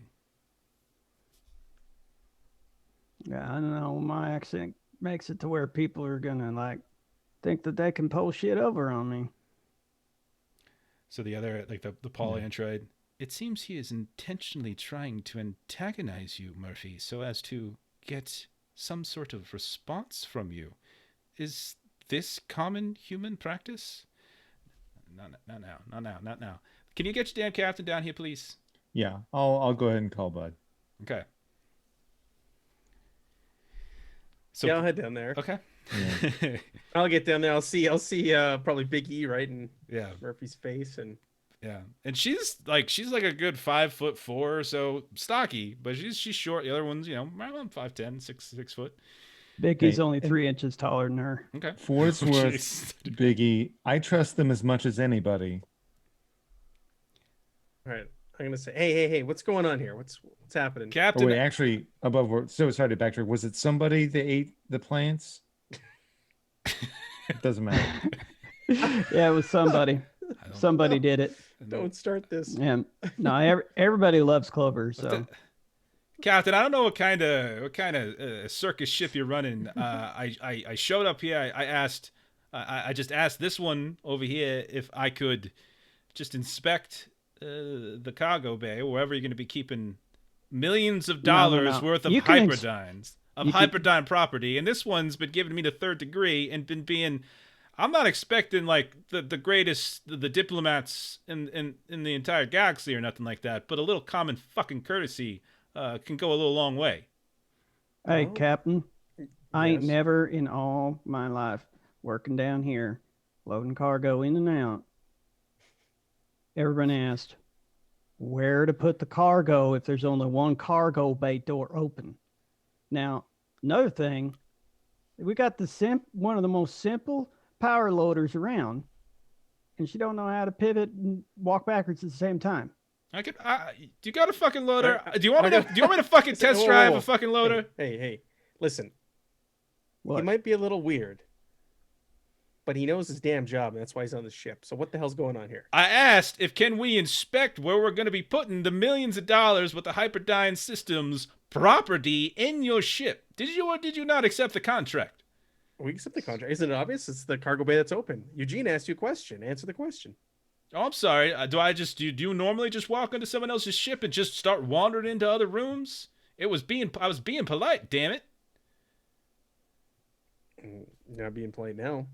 Quartermaster, And you're a guest of my ship. I do agree with the captain here. You are being very agitated. You probably should calm down. I am very sorry, Captain. We are both very sorry. I'm sure Quartermaster Murphy did not mean any offense. Calmer than you are. All right. So we've done the measuring contest. Can we take a walk? Yeah, are you guys done here? What do you need to do? What's left? I just need to fucking take a look at the goddamn bay. That's all I got to do. I just Okay, want to we'll see. accompany That's you. it. Let's go, Eugene. Let's go. Let's walk with them. All right. And so you see her go inside. Marshal. The Paul model follows.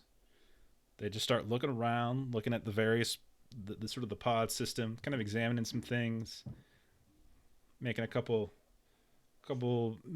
talking to one another a little bit here and there, making notes, saying, I'm not sure that they've really kept this bay in as clean a condition as it probably could. See some rusty grates, rusty panels. Hey. What does that have to do with the cargo? I'm not sure how many times I have to say this. Multiple millions of dollars worth of Hyperdyne systems. We know. Couple $1 million. That's You do know that the last time someone tried to complete the order for this set of synthetics, something happened to it, right? Different company, sure. We don't What want happened? that. I don't know what happened. Oh, I don't know what happened. Okay. So pardon me for just being a little bit careful. So you don't know what happened, yet you're in here doing all this to make sure I don't know work- what happened. I don't work for Seekson. I work for Hyperdyne. Okay, we picked up what the hell is going on? You're acting suspicious. I'm acting suspicious. I think you all are sus. Is what I think. Damn sus. Absolutely. What do you know about that ship that's stuck out in orbit? You guys won't let it come down here. What are we talking about? We've got 2 of them back in the compound. You mean we don't let them down here? Get that little guy who thinks his shit doesn't stink and he can give everyone orders. Yeah, we got him down here. My shit smells terrible. It does. I've had to clean it before after a bender. Yeah. I eat a lot of meat. Okay. Sure. Fun and games, this guy over here. Fun and games. No, he's not. Listen. Oh, okay. I deal with this every day. Every day. All right. Listen.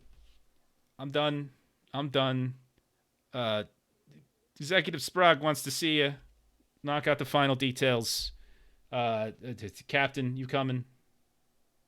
Yeah, I'll suit up. Who else has suits here? I'm gonna take Marshall with me. I've got one. All right, I'll take Biggie's got a suit. Of course he does. Biggie, you coming? I'm gonna take Frenchie because Frenchie's got all the details on that other ship, and I wanted to take Frenchie along to Okay. investigate that. Anybody who wants to come along can. I don't know if we all have enough suits though. Is the issue? I know. I think Some you of have us took 4. I suits think at you have 4 Frenchie. suits. I think you have 4 suits. Like in addition to the ones that we took. I think you have 4 total suits. I think that's what you Okay. have. So you're missing one. Marshall would be fine. Yeah. But I think you're basically missing one. I'm gonna give the money back to Bud and tell him to find some for me if he can, and I'll stay in the ship. Okay. Money? Yeah, the To credits. find some no sleeps. Yeah, Oh, okay. Done. that's my priority. What was the verdict doc on my checkout, anyways? Oh, I don't know. We'll just see. Thanks, It's doc. a manner on this one. Amazing. Ask me in like an hour. Hey, Captain, Yeah, Eugene. something ain't right. You want me to stay here or you want me to go with? I mean, Are they gonna load the stuff on while we're gone, Jeff? Or that doesn't seem to be the case. You have to do some sort of cross the T's, dot the I's with the executive before you. come with us, Eugene? You picked up on this Yeah, well, strangeness. I mean, you don't I mean- necessarily just want to leave this ship, right? Well, if you'd rather stay here, then be my guest. Hey, Clover and Mars Bar, you think you got this yourself? You want me to stick around here? Where'd my scalpel go? What happened to my scalpel? I'll Uh, stay here. Oh, Clover, you coming all with right. us? I'll go. Okay. All right. Mars and me will hold it down. Okay. You run into any trouble at all? Just turn on that radio. I'll come Gotcha. running. I'm on call to be there. Good to know. Want to know? All right. So Clover, Bud, Frenchie, you're And going, Marshall. and Marshall. And Marshall. Okay. So Big E and Mars Bar are hanging back. Okay. Yeah. So you get suited up. They lead you down on surface, like you're on the actual surface of the landing pad C. Marshall, you would notice that there's a pretty heavy wind, but not a lot of dust. Just like a kind of a cold and kind of odorous breeze. The rest of you don't really pick up on that, obviously, because you got your suits on. They lead you over to that little platform that opened up, Frenchie, that you saw when you were on, and it seems to just be stairs going down. And you can see that there's a series of other panels along the landing pad, and they're leading you underground. And as you get underneath, you go down a couple feet, you can see that there's what basically looks like 2 golf carts just sitting there for you. And then there's this long tunnel, and they invite you to kind of sit on them. You can see that the quartermaster, she goes and sits on the driver's seat for one. Paul, the synthetic, goes ahead and sits on the other, and just kind of invites you all to sit down. They say, even though you can breathe within these tunnels, it is still procedure to ensure that all human life is wearing environmental suits. So please hold on and do not remove your suits until we reach the employee compound at the far end of the tunnel. And try not to fall off. Haha. This That's a guy. funny Cracking joke there. jokes. Haha. Yes, it is something I am experimenting with. Was it funny? It wasn't bad. Yeah. Good. That makes me very encouraged to continue. And the quartermaster just shouts can we shut the hell up and just get moving? I'm Captain. I don't want to speak bad about your crew. I don't know the rest of these people, but that one up there was a real son of a bitch. And I gotta say, I'm glad that he's not coming. I'm just saying. That's all. All right.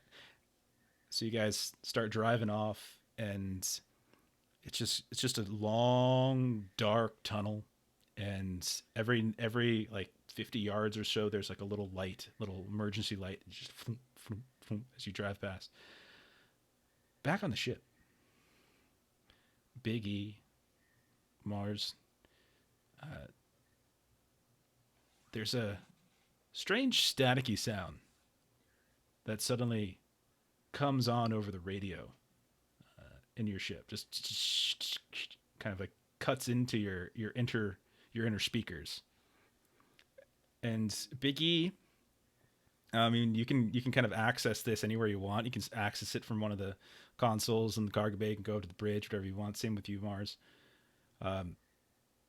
What are you doing? It's just this, just like static coming over the radio. Wait, Mars, you hear that? Well, I'm trying to communicate over the radio, and I keep pressing the button. So I hear, hey, that. Yes, that's exactly what you hear. That's exactly what you hear. Hey, friend, what's going on, man? So yeah, the two of you, intermittently in between the static that's kind of coming through, you occasionally hear beep, beep, beep, like a little beep kind of convey underneath the static somewhere. It's really hard to kind of pinpoint it. One of you can roll Comtech.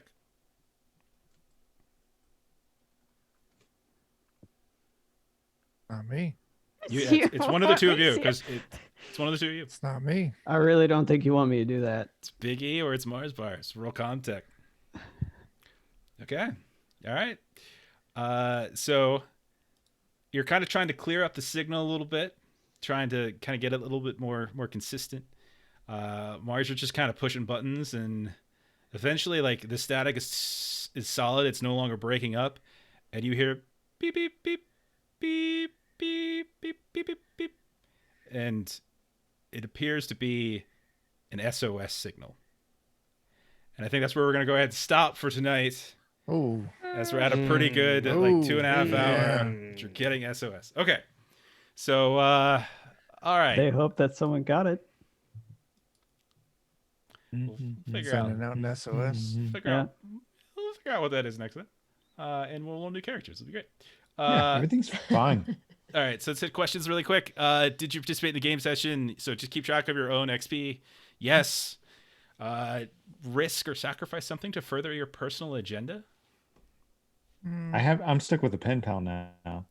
I know. I can't wait. I'm gonna make up the stupidest messages to send you through Mother. Hello, Marshall. How are you? I am fine. Today I learned how to dance the can-can. It was great. That is a literal pen pal letter I got when I was like in 2nd grade. I'm like, what the fuck is the can-can? Who the fuck is this guy? Seattle? Where the fuck is Seattle? It was pretty fun. Great. Okay, so anyone consider they risked or sacrificed something for personal agenda? Well, they didn't want to let their friends down, so they went and spoke to the leader of the entire colony. Is that a sacrifice? I think that, like, I think you, like, that was a dangerous situation. You don't know how that could have gone. That could have gone really bad. And no, I'll say for sure. risk your life for your buddy PC. Anyone feel like they put their lives at risk for their buddy PC? Okay. Did you challenge or stand up to your rival PC? I threw dirt in his face. I don't know that. Yeah, you counts. I think definitely it's pretty did. funny. I think it's yeah. pretty good. Marshall, is your rival Frenchie? Yeah. And you basically totally narked on him like crazy to the administrator. Yeah. Okay. Yeah. I think that's pretty funny. Did you make a panic roll? So a couple of you did, actually. I think Biggie did. Oh, I did. Okay. Anybody who rolled a panic roll? So go ahead and take that. Overcome a dangerous event using violent or non-violent means. We surprisingly didn't have violence tonight. I thought for sure there would be, but nope. Curling up in a fetal position is definitely non-violent means. But you didn't overcome a dangerous event. Slept through it. Did you make a significant discovery or revelation? I don't think so. No, I don't think so. No. Okay. We learned a little bit about like the antivenom that's never been tested, and Okay. Hmm. We'll hold off on Is that that it? one. Oh, We'll hold off on that. Oh. Might be more later. We'll see. I came across a significant revelation that we had a stowaway. You have a stowaway? Do you have a stowaway? No, we don't. Maybe. I don't know. Somebody knows. I don't know nothing. I just roll dice and hope for the best. Did you perform an extraordinary action of some kind? Okay. I don't know. I did a 5-finger pocket on some blood. Oh, yeah. That's extraordinary. That was my doctor skills. Okay. Sure, take it. And did you earn any money? Yes, you all earned money. Yay. You got money. Oh yeah, Yay! that's awesome. There you go. So I figure what we'll do, I mean, we've got this mission, obviously, but one of the things to sort of think about when it comes to money, like you do have maintenance costs and stuff that'll be taken off, but you also will have just basic spending money. So I think what I was going to do is I was going to make kind of as a semi sort of hub. We don't necessarily have to play out full scenes there, but as a way to sort of stop, like as you're hopping from one job to the next, probably like anchor point station, and you can probably do like shopping and stuff there as well if you want to like resupply certain things. So whether we finish this job next time or not, I don't know yet, but at some point we'll incorporate anchor point, and so you can actually start spending that money.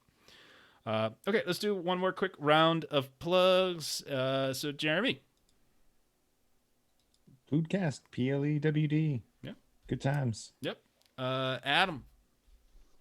Well, I'll have to find the link. I'm always caught off guard with it, but we're making a supplement called Divinity Unleashed. There's a preview out for it where you can start off playing Zweihander with basic magic professions, and you can be specialized in a school. You don't have to wait till an intermediate tier. Okay. So if you want to check out a little bit of the treatment on the Demiurge, you can check that out, and I'll grab a link. Okay. Melissa, what do we got this week? So I think this coming Saturday on this channel, we're going to be doing some Mutineer Zero Gen Lab Alpha. And then next Monday, we'll be on Free League Publishing for another episode of Vesson. Yep. I don't think we're doing anything Thursday. I think we're just going to go hang out with Matt on Thursday and talk a little bit about Alien. Yeah. Jen. Hey, Pixel Prowler, that's my Twitch channel. We'll be playing Borderlands 2 tomorrow night with some of the GMP crew, and then some more Dead by Daylight, which is super fun. Also this weekend, we have Alien Oh yeah, I forgot. on the Let's Plays channel. Maybe you don't anymore? Oh yeah, it'll probably be the last session, I think. Yeah, I think so. Ending. Okay. Ooh. Okay. Cool. Matt, what do you want plugged? Plutcast, and find me on Free League Publishing site, twitch.tv/Free League Publishing. Interview tomorrow morning, really early, 9 a.m. Central Standard Time. Join me and some Coriolis folks, Mateus, Hake, and I'm gonna butcher names. I got the books here in front of me. You are the butcher. Yeah. Join me with a couple of folks behind Coriolis, and we're going to talk about the latest campaign they have going for Mercy of the Icons Part 2, which is currently available. Right on. And Chuck, Defenders, what's going on this week? Oh man, yeah. This week we got Wednesday. We've got Spectaculars run by Jeremy, and then this Friday we're going to be doing our 5th Ed Evil campaign ran by Joe, and then Saturday we'll be over on Free League Publishing for some Forbidden Lands. I'm excited for that. Awesome. Mhm. Awesome. Also for us, for Adventures, check our podcast. Some of you apparently did because we got like a random out of nowhere huge spike of downloads. So Nice. awesome. Thanks for that. So you can look for that. And then I think starting probably next Thursday, we're going to be running a new game, sort of short run stuff on our channel just for funsies. So we'll figure that out and we'll announce exactly what game that is because I don't know what it is yet. So that's that. We're gonna go ahead and just set up a raid. Gonna go over to TT2KB. It looks like who they got over there tonight. Oh, they posted Rich that on my Coach. Discord. They got Grash Couch. Yeah, they got Turk. There we go. Oh, okay. Yeah, Turkey's good. Nice. Okay. Yeah. So thanks everyone who hung out and watched tonight. Thanks those of you who are watching this later on VOD or on YouTube. And come back in 2 weeks and we'll be playing more Alien. And come back next week and on Monday over on the Freely channel we'll be playing Vesson. So bye bye.